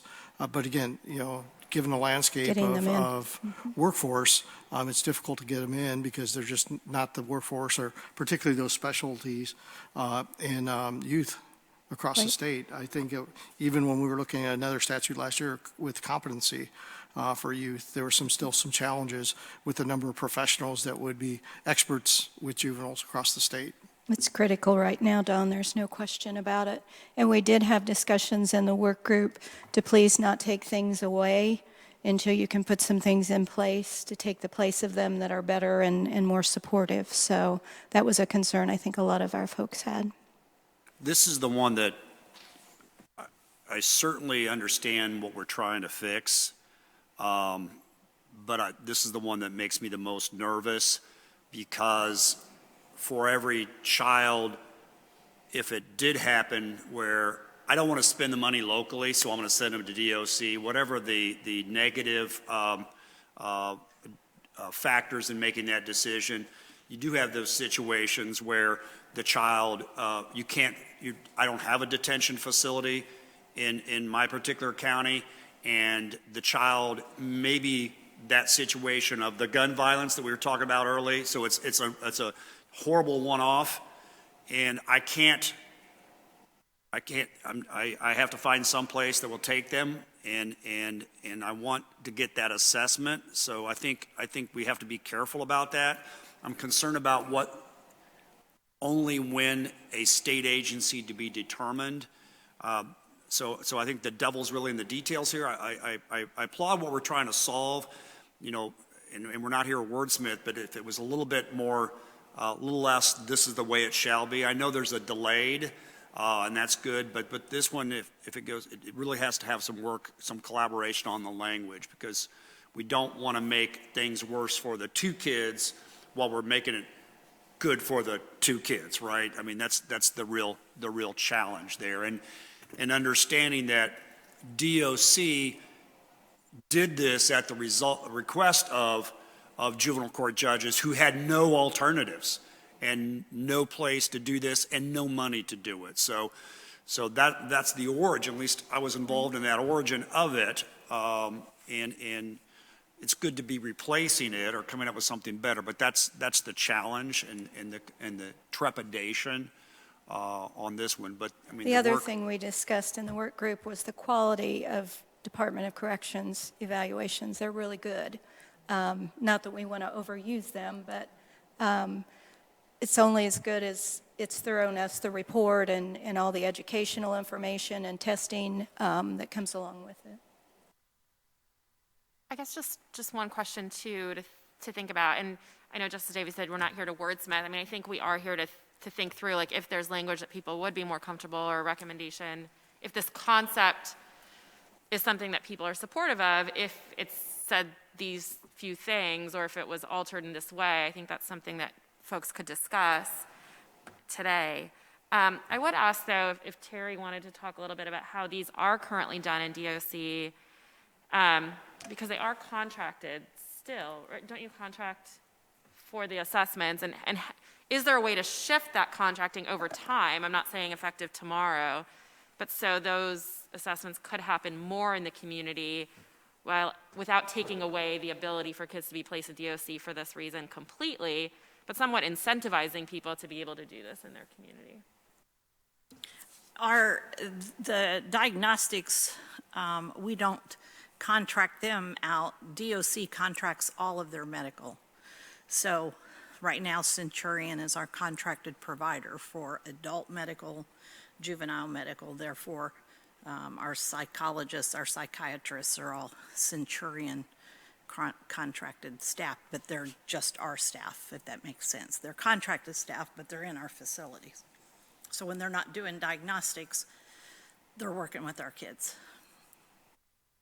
And Nina, maybe since you are sort of inviting, maybe it's established the process for the use of Department of Corrections facilities solely, because there really isn't a process. It's 92 different processes, and it can be abused or underappreciated or overused. So maybe there is that everybody can rally around that accomplishes what you all want to accomplish and gets this on the agenda, but allows that to be done. Just a thought. I mean, I don't want to hold up the process. Any other comments, questions? Thank you very much. Appreciate it. Yeah, I mean, I guess to that point, how do folks feel if it said like establish a process for the use of DOC facilities for that purpose? And I mean, it's broad. I mean, it still allows a planning period for that. Or are there other thoughts about the current language from other people?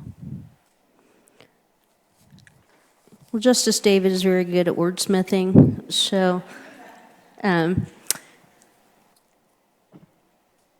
think probably what we're trying to do is make sure everybody's on the same page and gets a fair deal. And that, not based on geography, we're sending kids to DOC for these assessments. In my perfect world, and I told this to the speaker today, I would establish a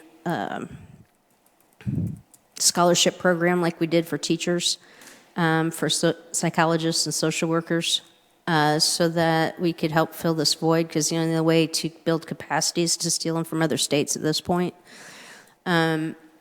Because, what was it, 750 social worker licenses per year, maybe 2 addiction counselors per year licenses, maybe 1 psychiatric every few years. So definitely it's an area not just for youth but for adults as well that's in dire need. But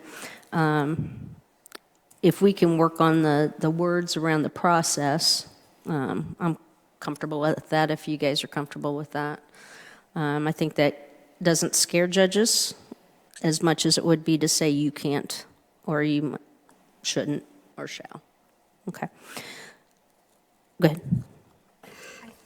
I just had a quick comment since you said scholarship. Senator Breaux is actually working on a bill like the Minority Teachers Scholarship for healthcare providers.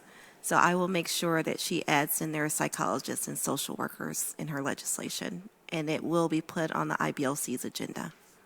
Thanks. Sounds good to me. Okay, there's a lot of discussion on each one of these. I'm going to gauge your temperature on voting on them individually or voting them on as a group. I'm getting individual from Sorrell, so let's do that. Mine were out of order on my piece of paper, so if Nina, if you would go back to the first slide of this set, and I will try to figure out which slide it's on my paper. Slide 18. Okay. Number 3. There it is. Okay. So number 3, required a validated risk and needs assessment conducted for all youth prior to system. Any discussion on this particular one? I'll give you a second to read.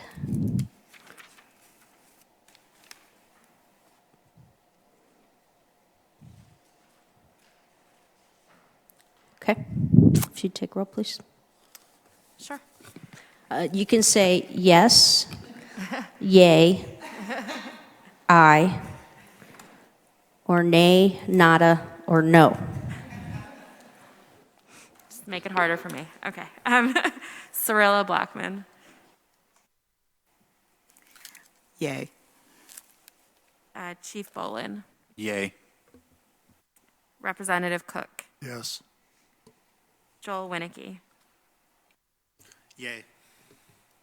Justice David. Yes. Representative Davis. Yay. Terry Decker. Yes. Christine Curl. Yes. Susan Lightfoot. Yay. Chris Naylor. Yes. Senator Kadora. Yes. Representative Shackelford. Yes. James Taylor. Yes. Don Travis. Yes. Nancy Weaver. Yes. And I think Kia had to leave. Representative McNamara. Yes. Senator Kreider. Yes. Okay.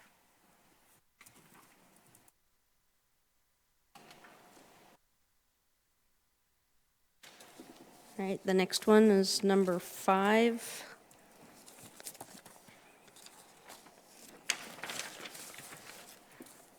The validated detention screening tool. Any comments?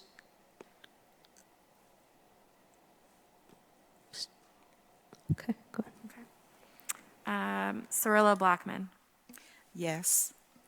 Chief Bolin, Yes. Representative Cook, Yes.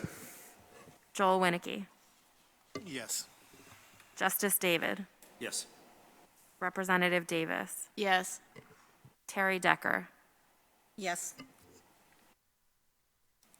Christine Curl, Susan Lightfoot, Yay. Chris Naylor, Yes. Senator Cadora, Yes. Representative Shackelford, Yes. James Taylor, Don Travis, Yes. Nancy Weaver, Yes. Representative McNamara, and Senator Kreider. Yes.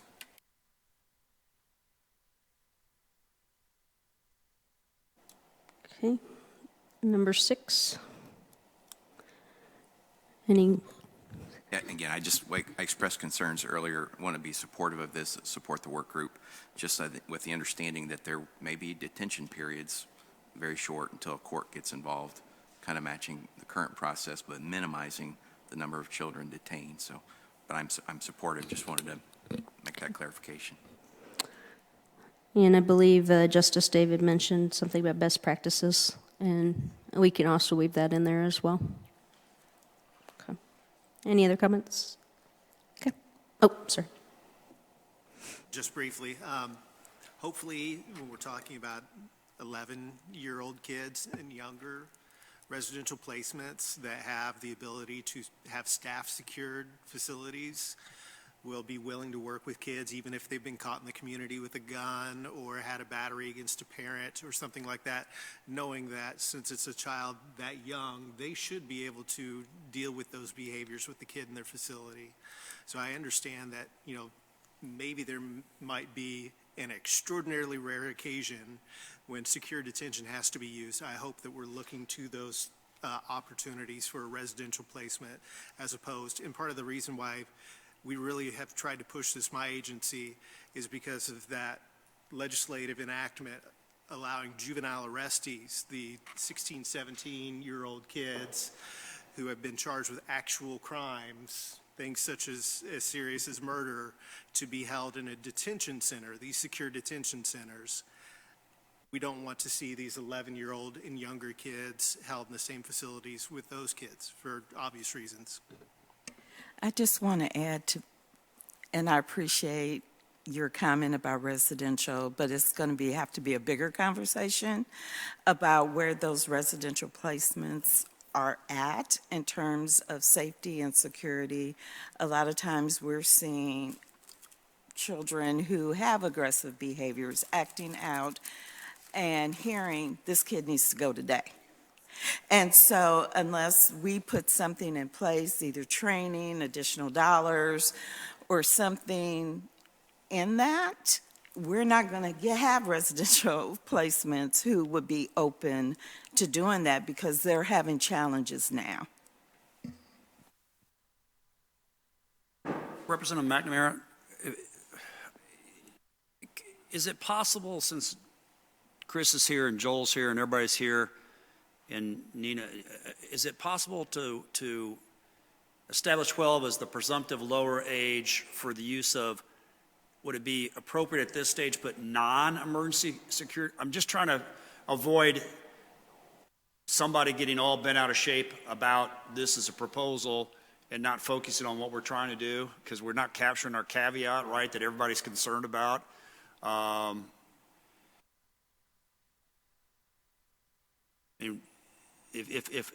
If the child's put in detention, emergency detention, by the probation department, not the court order, and the court's got to review that, but the court hasn't reviewed that, right? In those circumstances, I was just thinking, is there something that accomplishes what we want to accomplish and gives us the opportunity to build that best practice, but doesn't send people down a rabbit hole unnecessarily?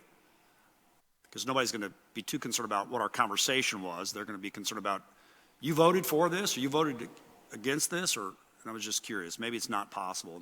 Maybe. to Justice David's point, maybe there's a procedural element that can be added in there that prior to a 12-year-old entering secure detention, that the court makes their findings before they do that. So when a child comes into the system, there is that time frame that probation may make a decision. Well, in this instance, they don't. They have to consult the court, and the judge has to approve placement there prior to the child being placed there.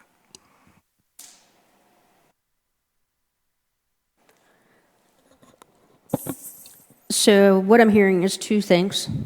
One, well, actually maybe three things. A best practices discussion, making sure that locals are trained in proper ways to handle those youth that might be harm to themselves and others if there's nowhere else for them to go. I believe you said earlier a gap with detention. That's there. The process, back to the process. That's why we did this whole thing, because the process, right? It's kind of what we find out through here. And then the recommendation, I don't know if non-emergency is the right word, but something to that effect that says that if it's not an emergency, then that particular individual should not have to. But if it is an emergency, then it's perfectly acceptable to the local. Is that what I'm hearing? Okay. I can work with all that. Okay. Any other comments? Just to put maybe a fine point on it, just the scenario I'm thinking of is a late Friday night incident and no court or no court process until Monday morning. Where does the language put us? Don, just to respond to your comment a little bit, that's my concern, is that you have this period without potential for more violence or harm to oneself, and so. Yeah, I think you could add something like that, like an emergency use, or unless the community is at imminent risk or something like that, while you're awaiting a call back from a judge or a court. So can we do this? Can we vote on the concept of what we're trying to achieve and wordsmith it to people's delight later? Okay, thank you. All right. Go ahead, Nina.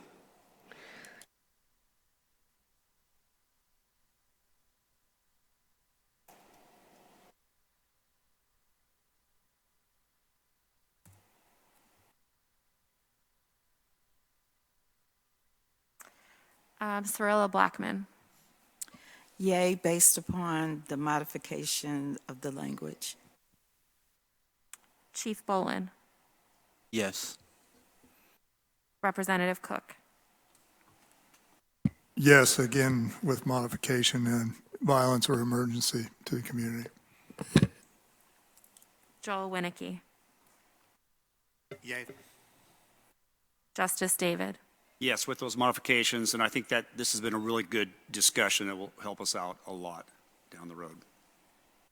Representative Davis. Yes. Terry Decker. Yes, with the modifications. Christine Curl. Susan Lightfoot. Yes, with the modifications. Chris Naylor. Yes. Senator Kadora. Yes, with the recommended changes. Representative Shackelford. Yes. James Taylor. Don Travis. Yes, with the modifications. Nancy Weaver. Yes. Representative McNamara. Yes. And Senator Kreider. Yes.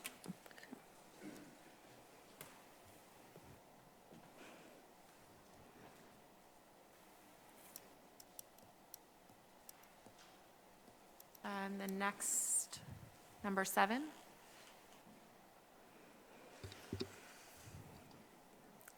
Okay, number 7 is the DOC services for the reentry, or as Nancy would like to have in there, and I can include reintegration. Any comments? Okay. Take the roll. Cirilla Blackman.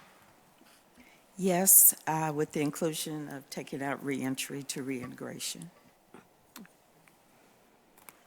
Try to take that note. Chief Bolin, Yes.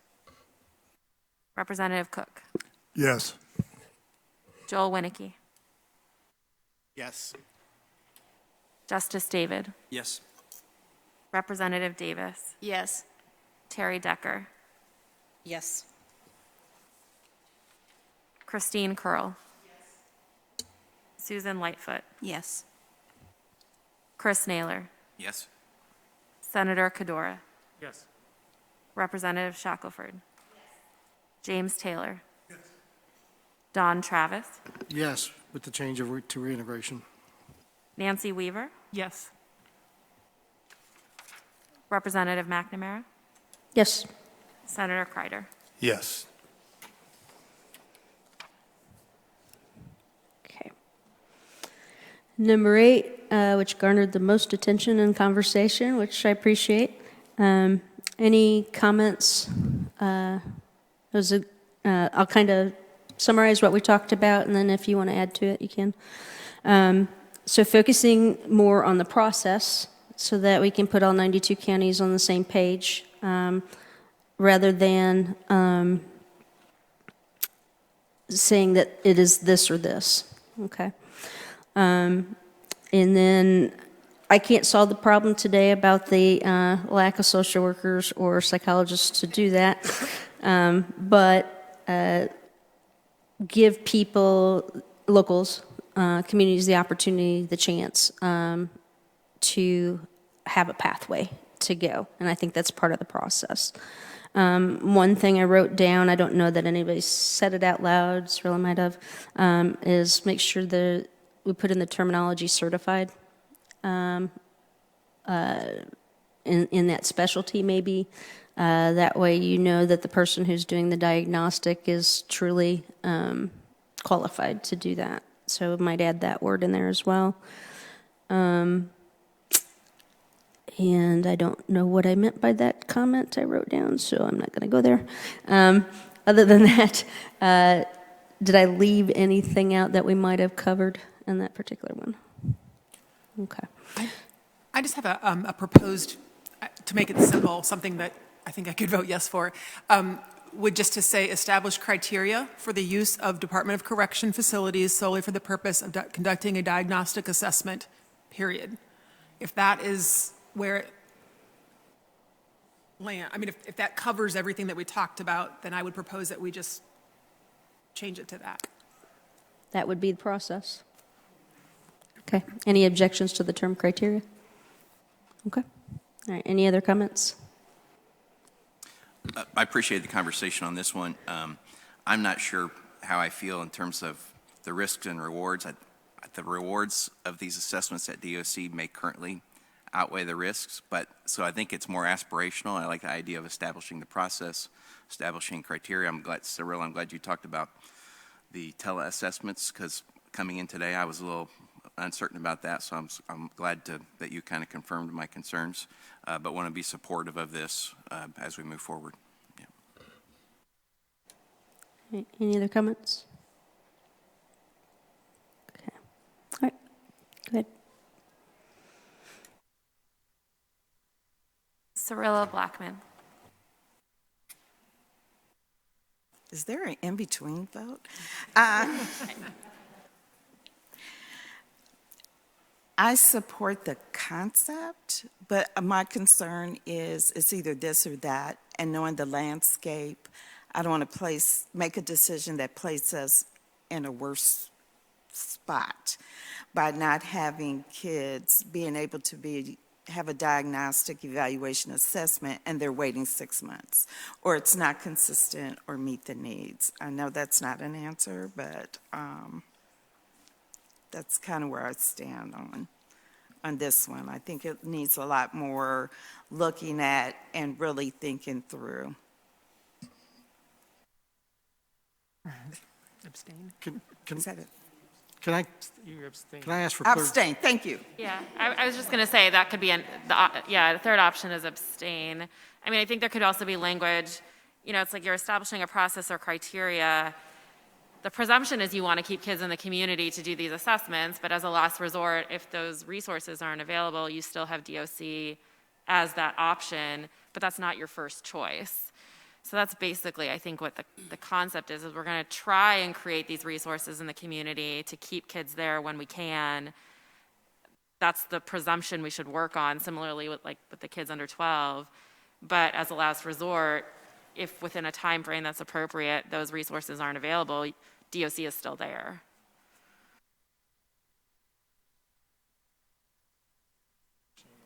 And I think the one, and correct me if I'm wrong, but the data I don't have off the top of my head is just the number of kids that are sent there just for the diagnostic. That's what led to this recommendation.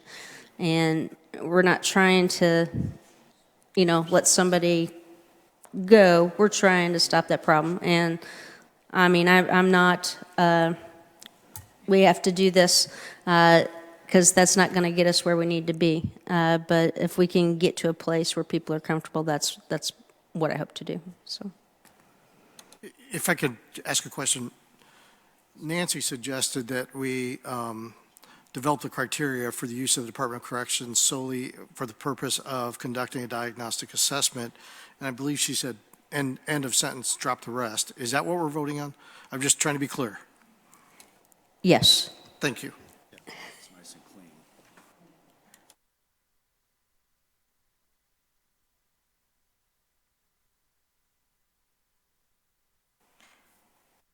Cirilla Blackman. Abstain? Okay. Chief Bolin.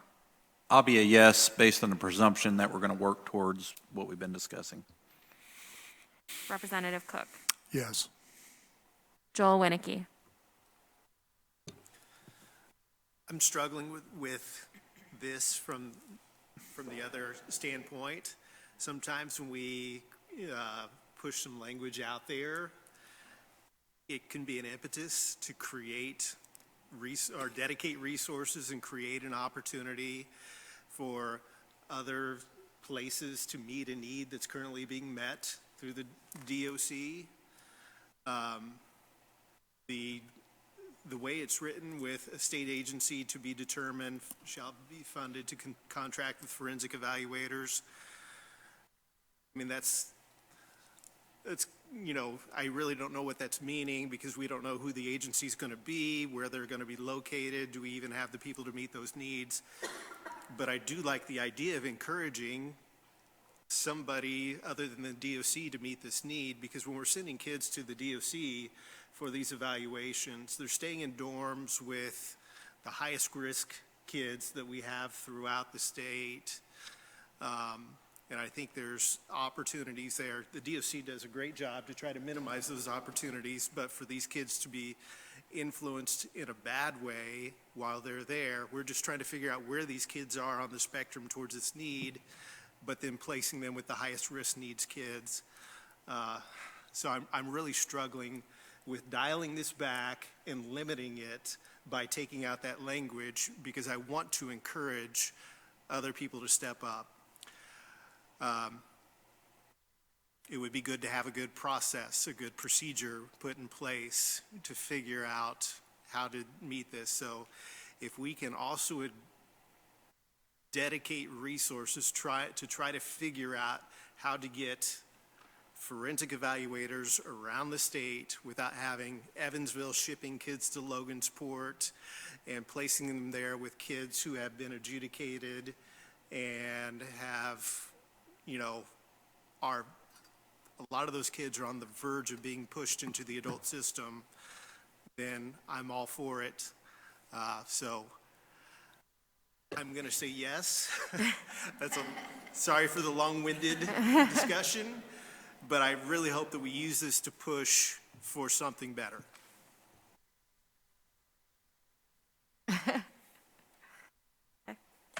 Justice David.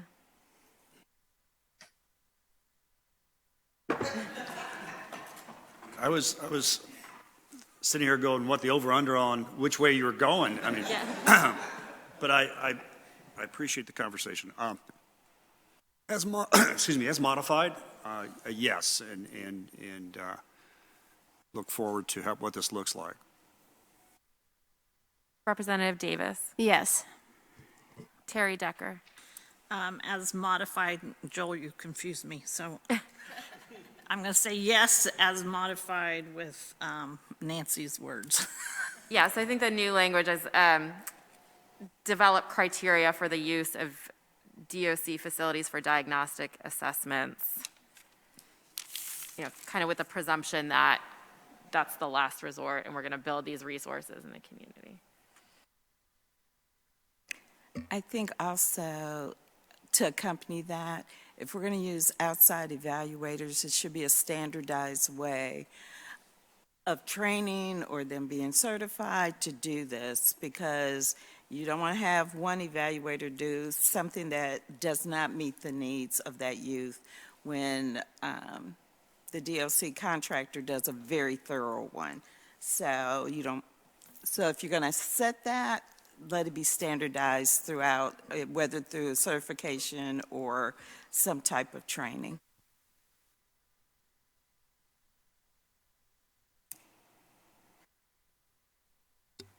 Christine Curl. Susan Lightfoot. Yes, as modified.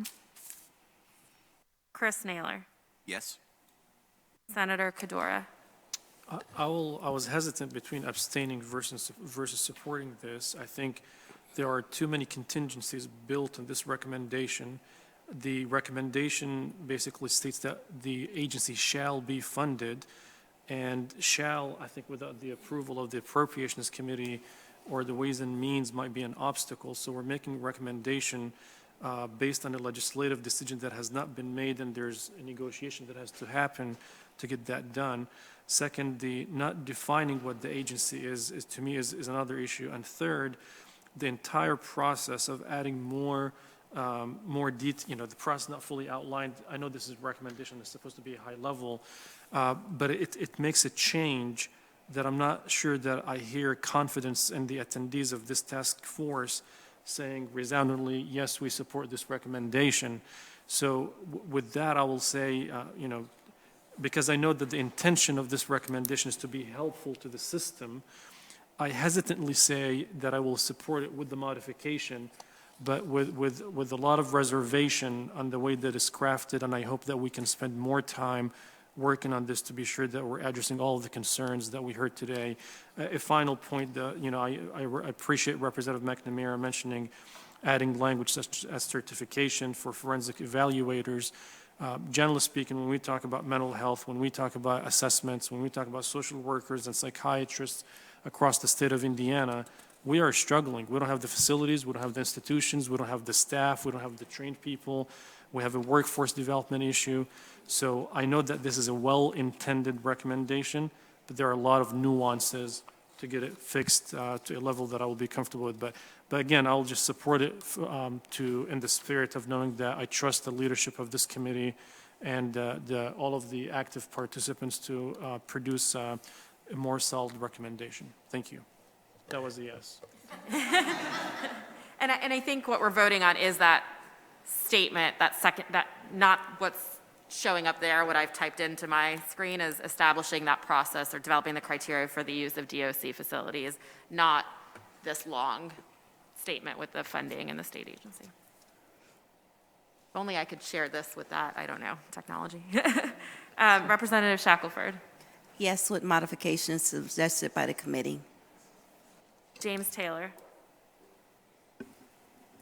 I am discombobulated. I'm a social worker of 32 years, so I understand the importance of having access. But I also understand what you're saying, Cyrilla, as far as consistency and coherence in what we do. So because I don't understand this that well, I'm going to say I abstain. I'll keep it short. Don Travis. Yes, as amended. Nancy Weaver. Yes, as amended. Representative McNamara. Yes. Senator Kreider. Yes, as amended.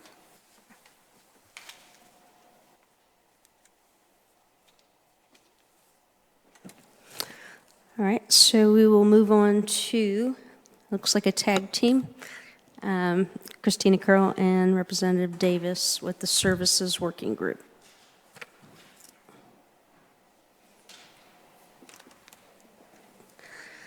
although it says data next, so. I'm just going by my agenda. Nancy, do you want to come up and do the data working group, please?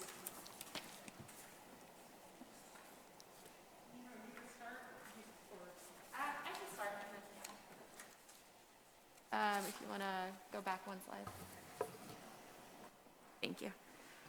So I don't think I have to do too much of an overview about the data challenges. I think everyone here is pretty familiar with some of the challenges in collecting and tracking and using juvenile justice data in Indiana. That was what our preliminary assessment really focused on from April 2020 to September 2020 to April 2021 was what data is currently being collected, tracked, and used in Indiana to inform decisions around juvenile justice. And what we found was that there aren't a lot of statewide performance measures that are in place to assess how the system is working and how youth are faring as they move through the juvenile justice system. So as a result, there is really little outcome data that's available at the statewide level, whether it's recidivism, positive youth outcomes, or other measures of effectiveness or performance. There's also a lot of data systems challenges. It's really difficult to follow a kid across the juvenile justice continuum from point of referral through reentry or reintegration if they are at the deepest end of the system, because there isn't a unique identifier and there are multiple data systems being used by the court systems versus DOC versus DCS, et cetera, as well as different systems being used by different court systems in each county across the state. And so it's really challenging to see what's happening with young people. And we know that the counties that are trying their best to collect and utilize this data struggle with the necessary capacity, whether that's infrastructure or analytical staff, to be able to look at the data that they do collect and be able to use that data to inform decision making. And I know this is something that the state has been working on for quite some time. I know it's an issue, probably the issue that Representative McNamara initially wanted to bring this work to Indiana. And so with that, I'll turn it over to Nancy. Thank you. The data working group has met twice, once in October and once in November, and we don't even have a chair yet. I'm not here as a chair or co-chair of that group, so I'm just here to share a little bit about our discussion so far. The group membership includes representation from local probation departments, as well as state agencies and organizations, and also those with experience in expertise in data collection, analysis, and reporting. The group has reviewed the findings of the preliminary assessment that was completed by CSG. The report was released back in April, as well as efforts of the data sharing and mapping task force of the Children's Commission that had been going on before this. And the purpose of that was to really understand the landscape of youth justice system data currently being collected. The group has really just started to discuss our challenges with collecting, reporting, and using youth justice system data. One point of consensus is that we do have a lot of data being collected, but an inability to easily access it in a way that allows us to confidently answer key questions about system performance. There is interest in tackling these challenges, and the group plans to meet in 2022, into the next year, to begin taking on these challenges. So in just 2 meetings, there's not a lot of time to digest all the information, but we do have some recommendations for you all to consider. Overall, this group is interested in ensuring that there are a minimum set of key, meaningful data measures with standardized definitions that are collected and monitored across the state. This requires regular and standardized quality reviews to promote accuracy and confidence, and the ability to easily access the data to assess system performance and youth well-being.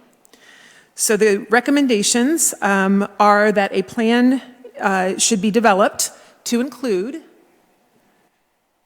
goals for the collection of juvenile justice data, youth justice system data, a minimum set of system performance, youth outcome, and equity measures that all counties shall collect and report,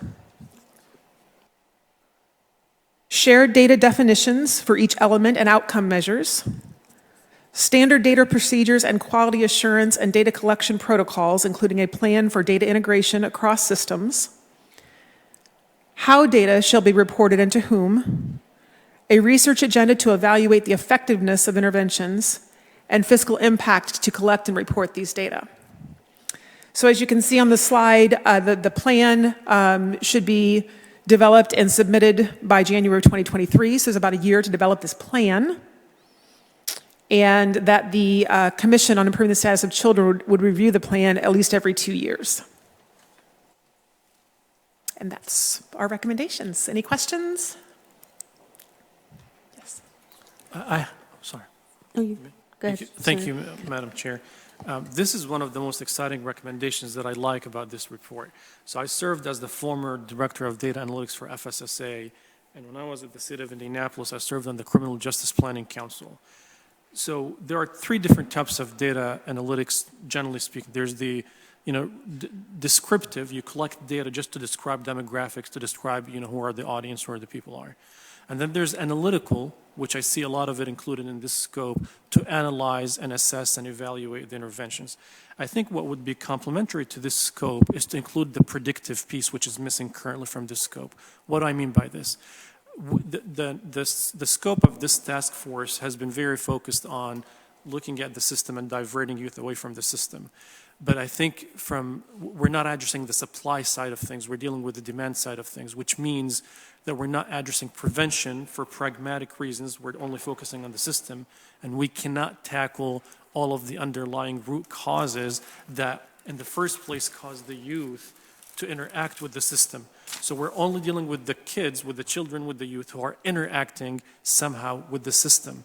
So what we're effectively doing is that for generations to come, if we're successful based on this work, what we might be able to do is to reduce maybe recidivism, so that I think one of the participants said, I think maybe Joel or someone, he dealt with a child that he saw his parents 20 years before in the court, correct?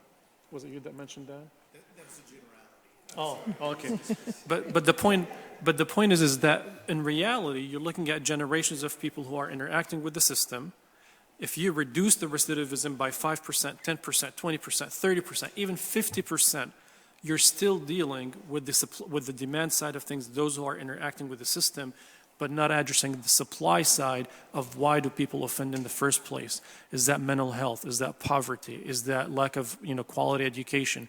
Is that a broken household? Whatever these issues are. So I hope that the data analytics piece would include a predictive component, and I'll be more than happy to support our chairs or co-chairs of this committee to help this specific subgroup move forward. I'll conclude by saying this, and I promise you this is not a movie that I've watched or something. All of you probably have seen Minority Report, correct? Where they predicted who is the future criminal. So believe it or not, we are at a time and a place that actually here in Indiana, between Purdue and the Management Performance Hub and different organizations, there's a public policy simulation software that has been used in Indiana to predict the next generation of offenders. If we know, for example, that a child who is living in a single parent household making less than $30,000 income, living in X zip code, then research will tell us most likely this child has 70% chances of offending.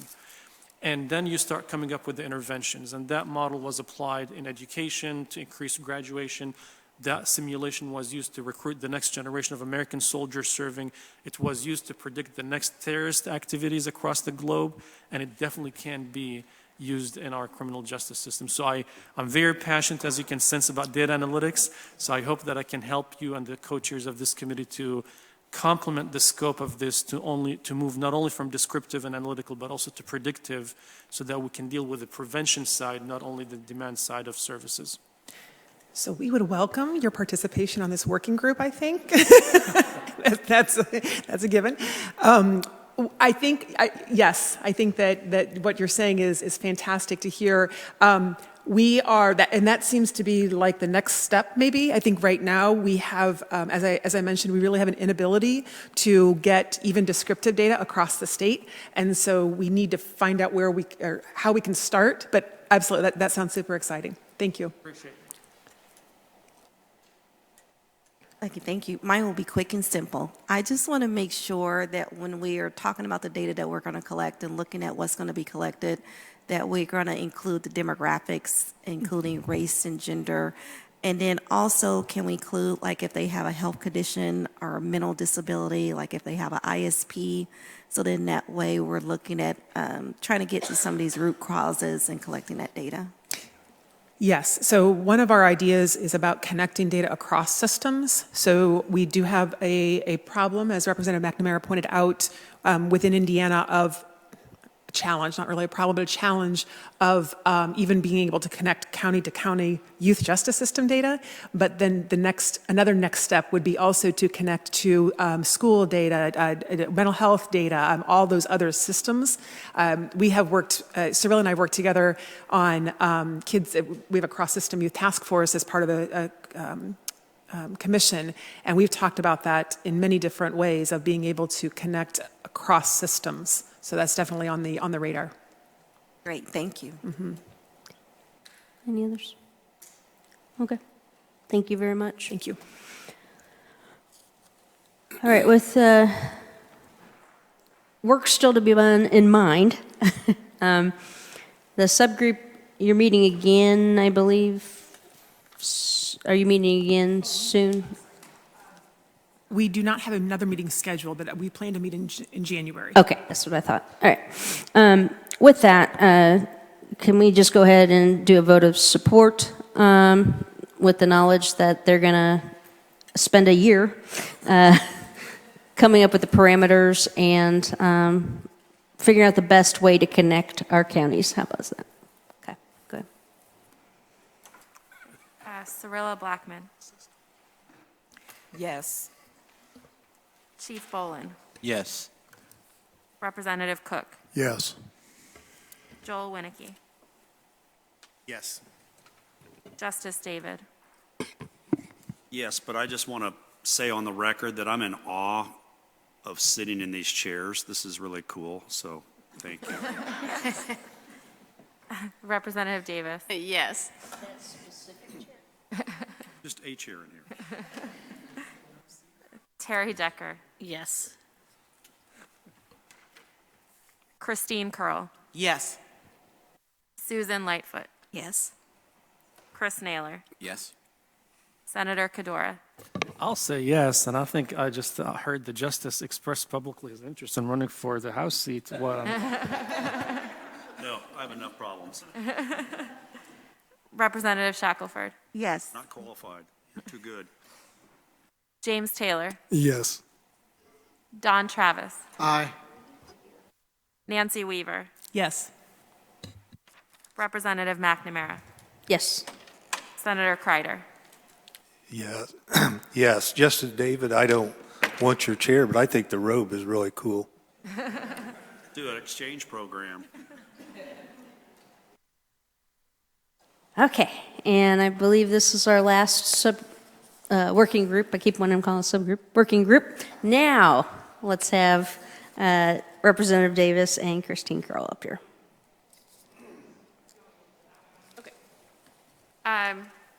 So again, just to provide some of the key takeaways from our assessment in this area, we tried to look at the best that we could where funding was going to support juvenile justice services in the state, and we found that for at least one pot of dollars, the juvenile justice service dollars, that about 80% of those dollars are being spent on residential services compared to only 20% being spent on community-based services. More than 70% of youth that were adjudicated to some form of residential placement, out-of-home placement, not including Department of Correction or detention, were assessed as low and moderate risk. That a lot of the services that are provided to young people in the juvenile justice system are more targeted for a child welfare population and not targeted towards the unique needs of young people in the delinquency system. And there are provisions that hinder or are barriers for the use of those dollars for pre-court diversion services. Also, counties using those state dollars really don't have a lot of parameters in terms of how they can use those dollars and how they can use those dollars on services or practices that are aligned to what we know from the research is effective in working with this population.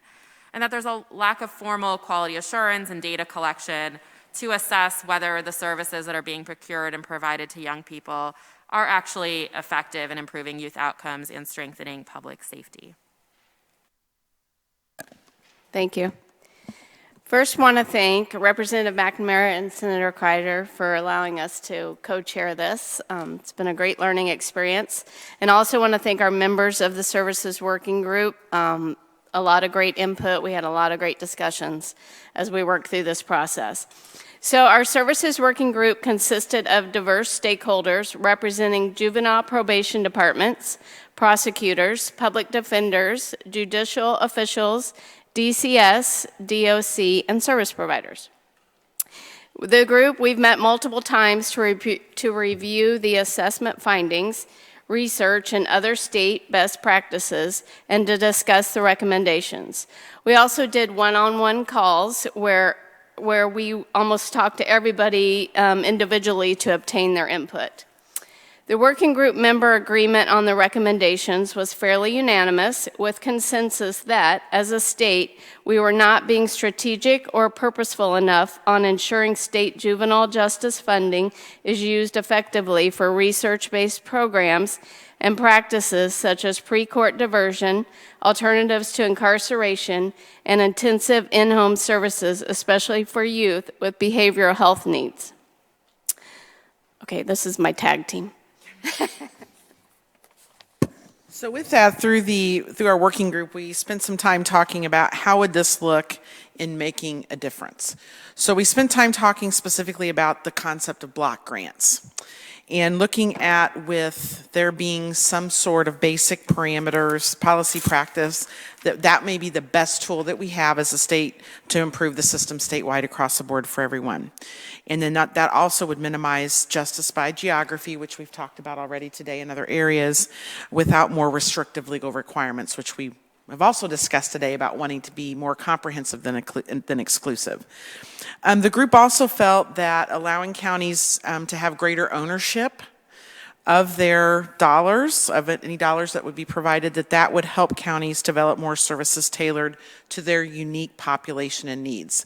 How things look for me in Marion County is much different from the county. I started my career in Miami, where we had one mental health service provider for the entire jurisdiction, where right now I have multiple. So we thought that would be helpful. And at the same time, the working group felt that there was an important role for the state agency managing the block grants to provide some quality assurance, oversight, support, which I think is key, is having a support mechanism to help us guide this process, and then also collecting and reporting data. And that was very important. But I also want to share that the group did have some concerns. The main concern with this proposed funding structure was the availability of services and providers in rural counties. And what will that look like, as well as the county capacities, what that would look like. But overall, because there is an anticipated plan, we're going to have an extensive time period to plan. That's going to be the cornerstone. We talked about that, what it may look like, who's going to be responsible, which agency is going to take this. We're going to be very deliberate in having those planning processes developed. And then also, we are going to have the recommendation to you all that there be a group locally that will oversee how these practices are developed. So it's not just one silo or one entity, but that we come up with some collaborative work responses. And then finally, the proposed, when we talk about block grants, we actually came up with a model of two, where there would be a set block grant and there would be a competitive block grant. So for counties that want to do some innovative things, and also looking at finding that financial support to move that forward, that one of those areas for a competitive grant would be focused on behavioral health, which we all need as well. So that then put forth the recommendations that you're going to see, numbers 10 through 12. You want to take them? No. I don't even have them written down. Here you go. Okay. We can tag it. All right. So number 10 was establish a formula-based block grant for all counties to be used for pre-court diversion for youth that have a low risk of reoffending. Questions, comments, thoughts? There we go. Okay. Okay. You want to do 11? And then another section of a set block grant would be looking at establishing a formula-based portion of the grant for all counties to be used for research-based, community-based programs and practices as a cost-effective alternative to detention and incarceration, as well as providing the required reentry services, reintegration services to Nancy, which I agree with, for youth leaving a DOC placement. And we spent a lot of time on this portion, and you'll see that we've laid out the key policies and parameters that we suggested. But a lot of the conversation rested with unanimous support of we have to have performance metrics. We have to have that data to be able to give back, and not only to help drive the decision making of where we're headed, but where we've been, but to be strategic in how we would move forward with recommendations. And then, having the ability to have that oversight would be very important. And going to that multi-systems approach stakeholder group, and then how that may look. And then any questions on 11? Yes. Thank you. I just got something to put on the wish list when you come up with that funding formula. Is there any way that we can get an extra piece or some kind of formula for those counties that have increased disparities to help decrease their disparities? So I know we had talked about equity and disparities was one of those 5 pillars, but I think trying to fine tune that funding formula, if we can give like an extra incentive to those counties to help decrease their disparities, that would be a great idea. Yeah, and I think that just to build off of what Christine and Representative Davis were saying, and I think what Representative McNamara started a couple hours ago with, is that this allows for a planning process, and that planning process and that statewide committee would help determine the amount of money and what that formula looks like. So there's a process that you can look at disparities or poverty rates or population size, like all of those factors, and the state can take the time to determine what the parameters are of the grant, of the funding formula, what should be taken into account, what should be prioritized, maybe rural jurisdictions, et cetera. And that the funding could also be for the state agency who's going to oversee this, because they need the capacity and resources to manage the grants and provide the assistance back to counties and how to utilize those grants. So that planning process and that implementation process is going to be really critical to help think about those kinds of issues and make sure that they're well integrated. And I would add that I know in my one-on-one meeting with CSG and talking through, a suggestion that was mentioned was for those counties that are doing innovative and active programs that are proven evidence through the evidence to support, it would be helpful as we push these opportunities out. Let's talk about what the best practice is. Let's talk about utilizing the programs that are working well. Let's model it and potentially use that as a resource. Once again, support to the counties to develop something that works. So it goes back to that as well. And then the final. Just a sec. Sorry. I've got a question. Is the source of funding currently known, or is that part of the process that will work to kind of assess the needs and then come back to the state fiscal leaders and say, here are the needs? It is not currently identified. Okay. And that's the part we spent some time talking. Where's it coming from? That will be something that will be determined legislatively and through the ongoing planning process. So we know we want to get there. We're just not sure where that source is yet. Thank you. And then the final recommendation I'm sorry, Nancy has a question. I'm so sorry. So on 10 and 11, I'm not even sure where to start because they're so broad. They're just so, I think my initial question is, what are counties what don't they have access to? There's such the potential for overlap with what DCS is already contracted to fund. What the grants that DOC provides to the JDI sites, what grants DOC provides to community corrections. There's just, I'm not even sure how to respond because it's just so big. So was there discussion at all about what this might look like? And I also have to say that it reminds me of pre-2008. Like, we're almost going back to maybe counties funding stuff, but you already have a state structure to fund stuff. And how do we make sure that there's not duplication and overlap, and all of that is in my head right now. So I'm just not sure if there was discussion about some of that. Thank you, Nancy. No, we did spend time talking about that because when we presented it forward, the point being 80% of our dollars are going to placement.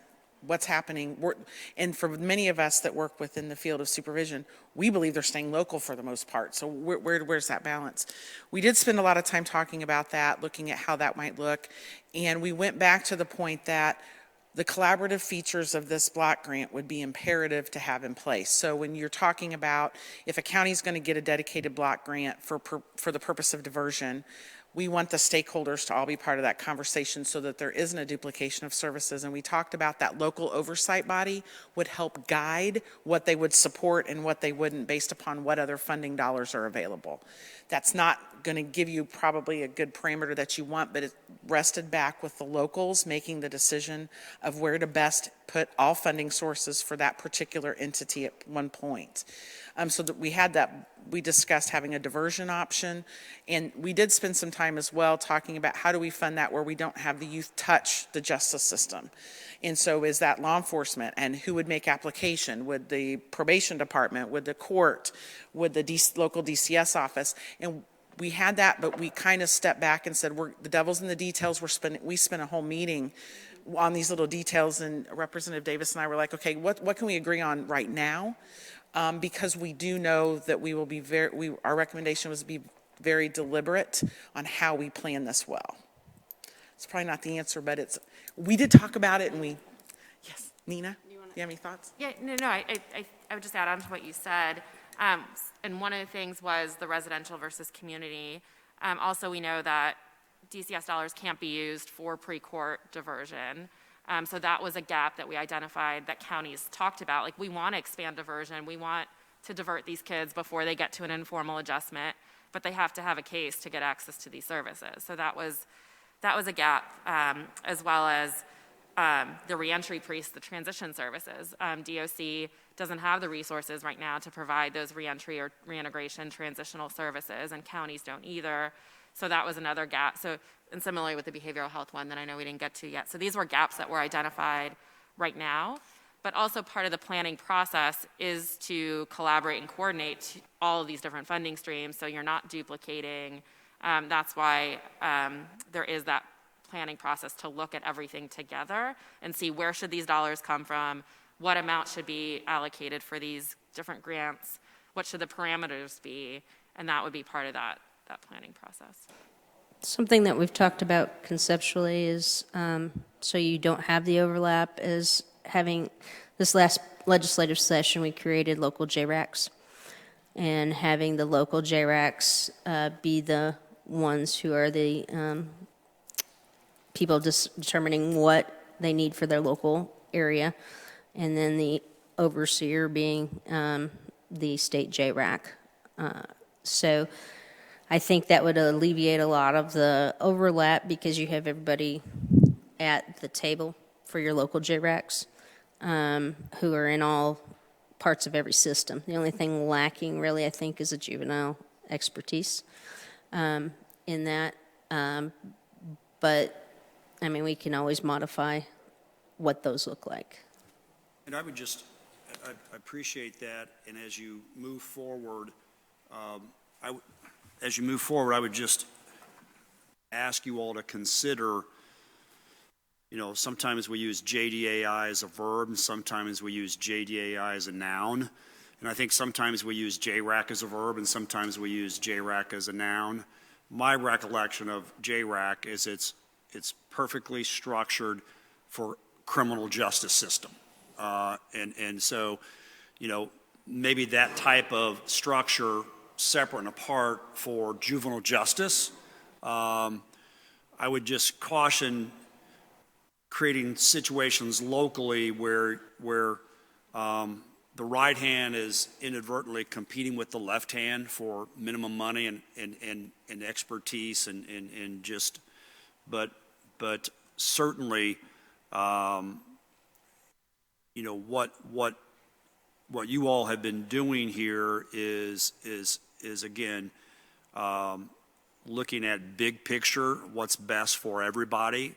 And I think you'll be able to accomplish in a couple years what we struggled with because of the structure of the courts. Despite the best efforts of JDAI, which really focused on initially detention, it's much broader expansion. But I think what you all have experienced is because of your relationships, is this collaboration force multiplier, right? So it's very exciting. It's a very exciting time.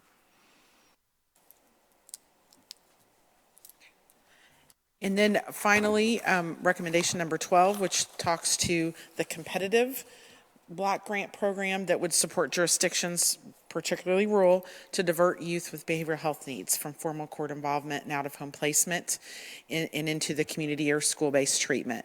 And that one of the parameters that we discussed extensively was that there would be a requirement to use a validated mental health screening tool and also a full mental health tool assessment if warranted, once again, to be able to assess to place correctly and assign. And then we also came up with some key policies and parameters that we had discussed, and these are just some activities that were mentioned. They're not all inclusive, but those are listed there for you, A through D.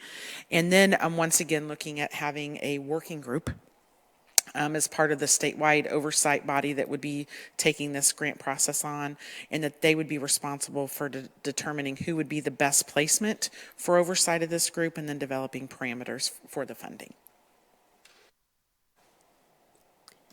I would just like to add, love it, the concept. DMHA, we have our 988 continuum. That's crisis, looking at the whole from front-end crisis, including mobile as well. And we have multiple initiatives, and even looking at a pilot as well, looking at a mobile response state plan amendment as well. So a lot of this work is already being done. I know that Dr. Chris Drapeau has reached out to Nancy to be part of those discussions, and particularly to youth. And we've been talking about doing something like this for a long time, and now it's in fruition. I love the idea of opportunities for braided funding, as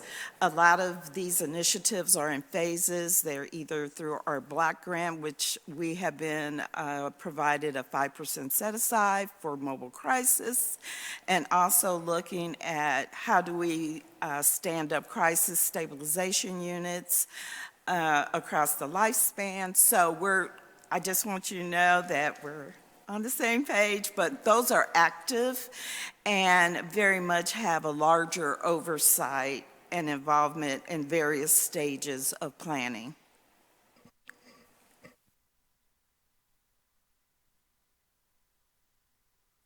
Alrighty. Okay. Do you want to do these separately or as a whole? I would just recommend, just for number 12, if you're looking at a pilot, that is being done in conjunction, partnering with DMHA, so we're not overlapping and putting things out and crossing each other's path.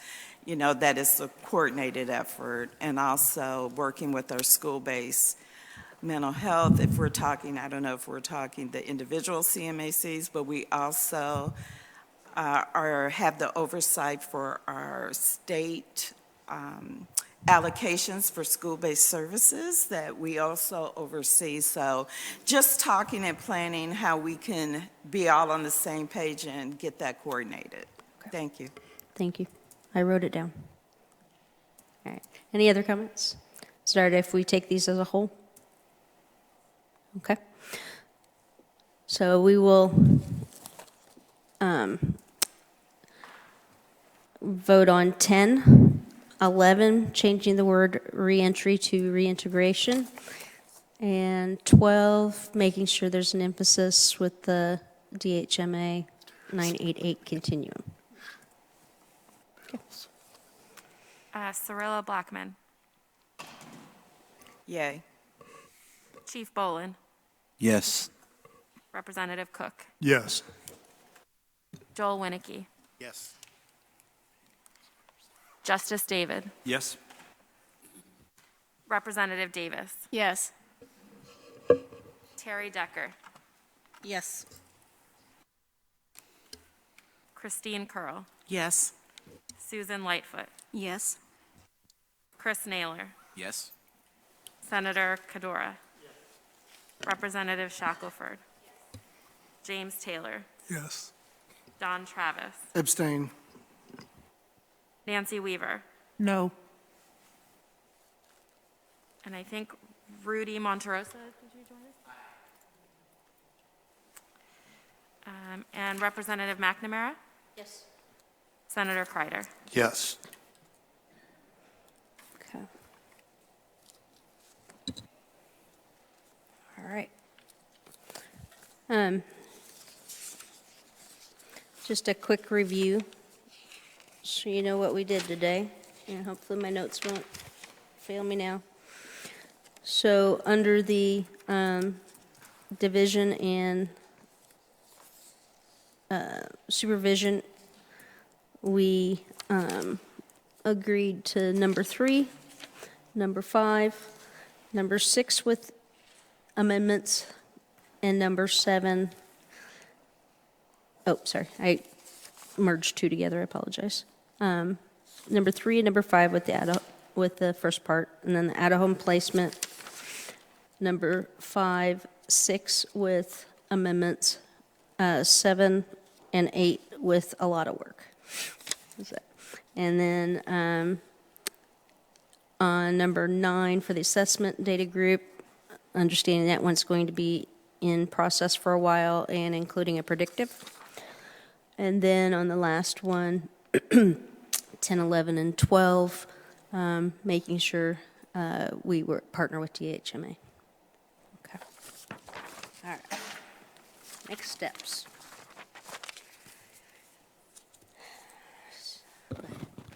So the next steps are, we're not finished. And I hope you've found this project to be worthwhile. We definitely appreciate your participation.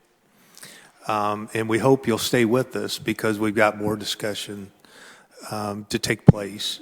And as Senator Cadora and I are both members of the Appropriations Committee, the data that we've been talking about today will be helpful as we argue for future funding for some of these ideas and projects. I serve on the Behavioral Health Commission that will have opportunities to have some of these discussions as we try to connect our efforts. But I personally want to thank you. I see a lot of the work that we've done over the last many years, at least in the last 9 years during my time in the legislature, really start to come together in this project. And so I'm hopeful that downstream in a few years, as we look back on this project, we will realize that we have done our part to better serve the young people who find themselves in contact with the system. And hopefully more of those folks will not have become entangled in the system, and we will have taken care of their behavioral health needs or their mental health needs in an appropriate way. And so we'll continue to fight those discussions. Representative McNamara will file a couple of bills that will start this discussion, and when they come over to the House, I'll try to take those on, and certainly appreciate your continued input as you see those bills move, and support in any way that you can. Suggestions are always welcome as we run into various snags in the legislative process. But again, I sincerely thank you for your time today and for your participation in this project. I echo a lot of what Senator Kreider said. I just want to express my deep appreciation for each one of you. I know we get pulled in 1,000 different directions each day, and at the heart of it, and I know everybody wants to make a difference in the lives of youth across the state of Indiana. That's my hope. And when it comes down to it, it's the policy, making sure we get the policy right. And I will tell you, a lot of times when you're trying to work through something as sensitive as something like reforming a system or making policy changes, sometimes people grab ownership and get territorial or things like that. Not once did I see any of that take place during this whole transition. And I just want to say my sincerest appreciation for your efforts and being able to go through all of these recommendations and work through these working groups and get us what I believe is a very strong policy for youth going forward. So the legislation will be drawn up with everything we talked about today. We'll provide a rough draft, per se, for you to look at. What will happen is I'll follow the legislation after that, and it'll be assigned to my committee. So my thoughts are hearing it either the first or second week of session so that we can get it moving through the process pretty quickly and get it over to the Senate. The task force, we might need your help again, specifically on like the data sections, what I'm calling the probation task force, putting those things together to make sure we get it right. And I would rather get it right than get it quick. But also I want to make sure we do get it done. Because I would hate for us to have 91 counties on board and then that 92nd county, those youth being not involved in the whole situation there. So again, from the bottom of my heart, I appreciate everything, your efforts, your time. You didn't even get paid for this. And your work on behalf of youth in the state of Indiana. I can do that. And the whisper in my ear was, CSG. Yes. We could not have done this without you. So I said at the beginning, I was at a CSG conference and heard Nina speak. I came back and sat down and talked with the speaker. The speaker arranged for Lily to do a grant, and Lily gave a $50,000 grant to start this ball rolling. I would have never been able to, in my life, put together this task force, get the data collected, and with the thoroughness that CSG did. I really appreciate your professionalism. I appreciate your investment in Indiana and making sure we're getting it right. And just above all, under the circumstances of having to do everything via Zoom and whatnot, just want to say thank you and appreciate CSG very much. And Julie for arranging everything under the commission as well. Madam Chair, from my side, if I may say just a couple of words quickly, I want to say thank you to you and to Senator Crider. You've been thanking all of us, but I've been here, this is my first year, and I think this is one of the most professionally managed committees that I've attended. The level of seriousness, the professionalism, the dedication, and the level of engagement. So I look forward to working with you, and I will be honored once I read the legislation to join Senator Crider in sponsoring that in the Senate and working with you on that. So I appreciate you. Thank you. And with that, there's still some boxes for lunch back there. Again, I appreciate everything, and you guys have a Merry Christmas, Happy Holidays, and a happy and safe New Year.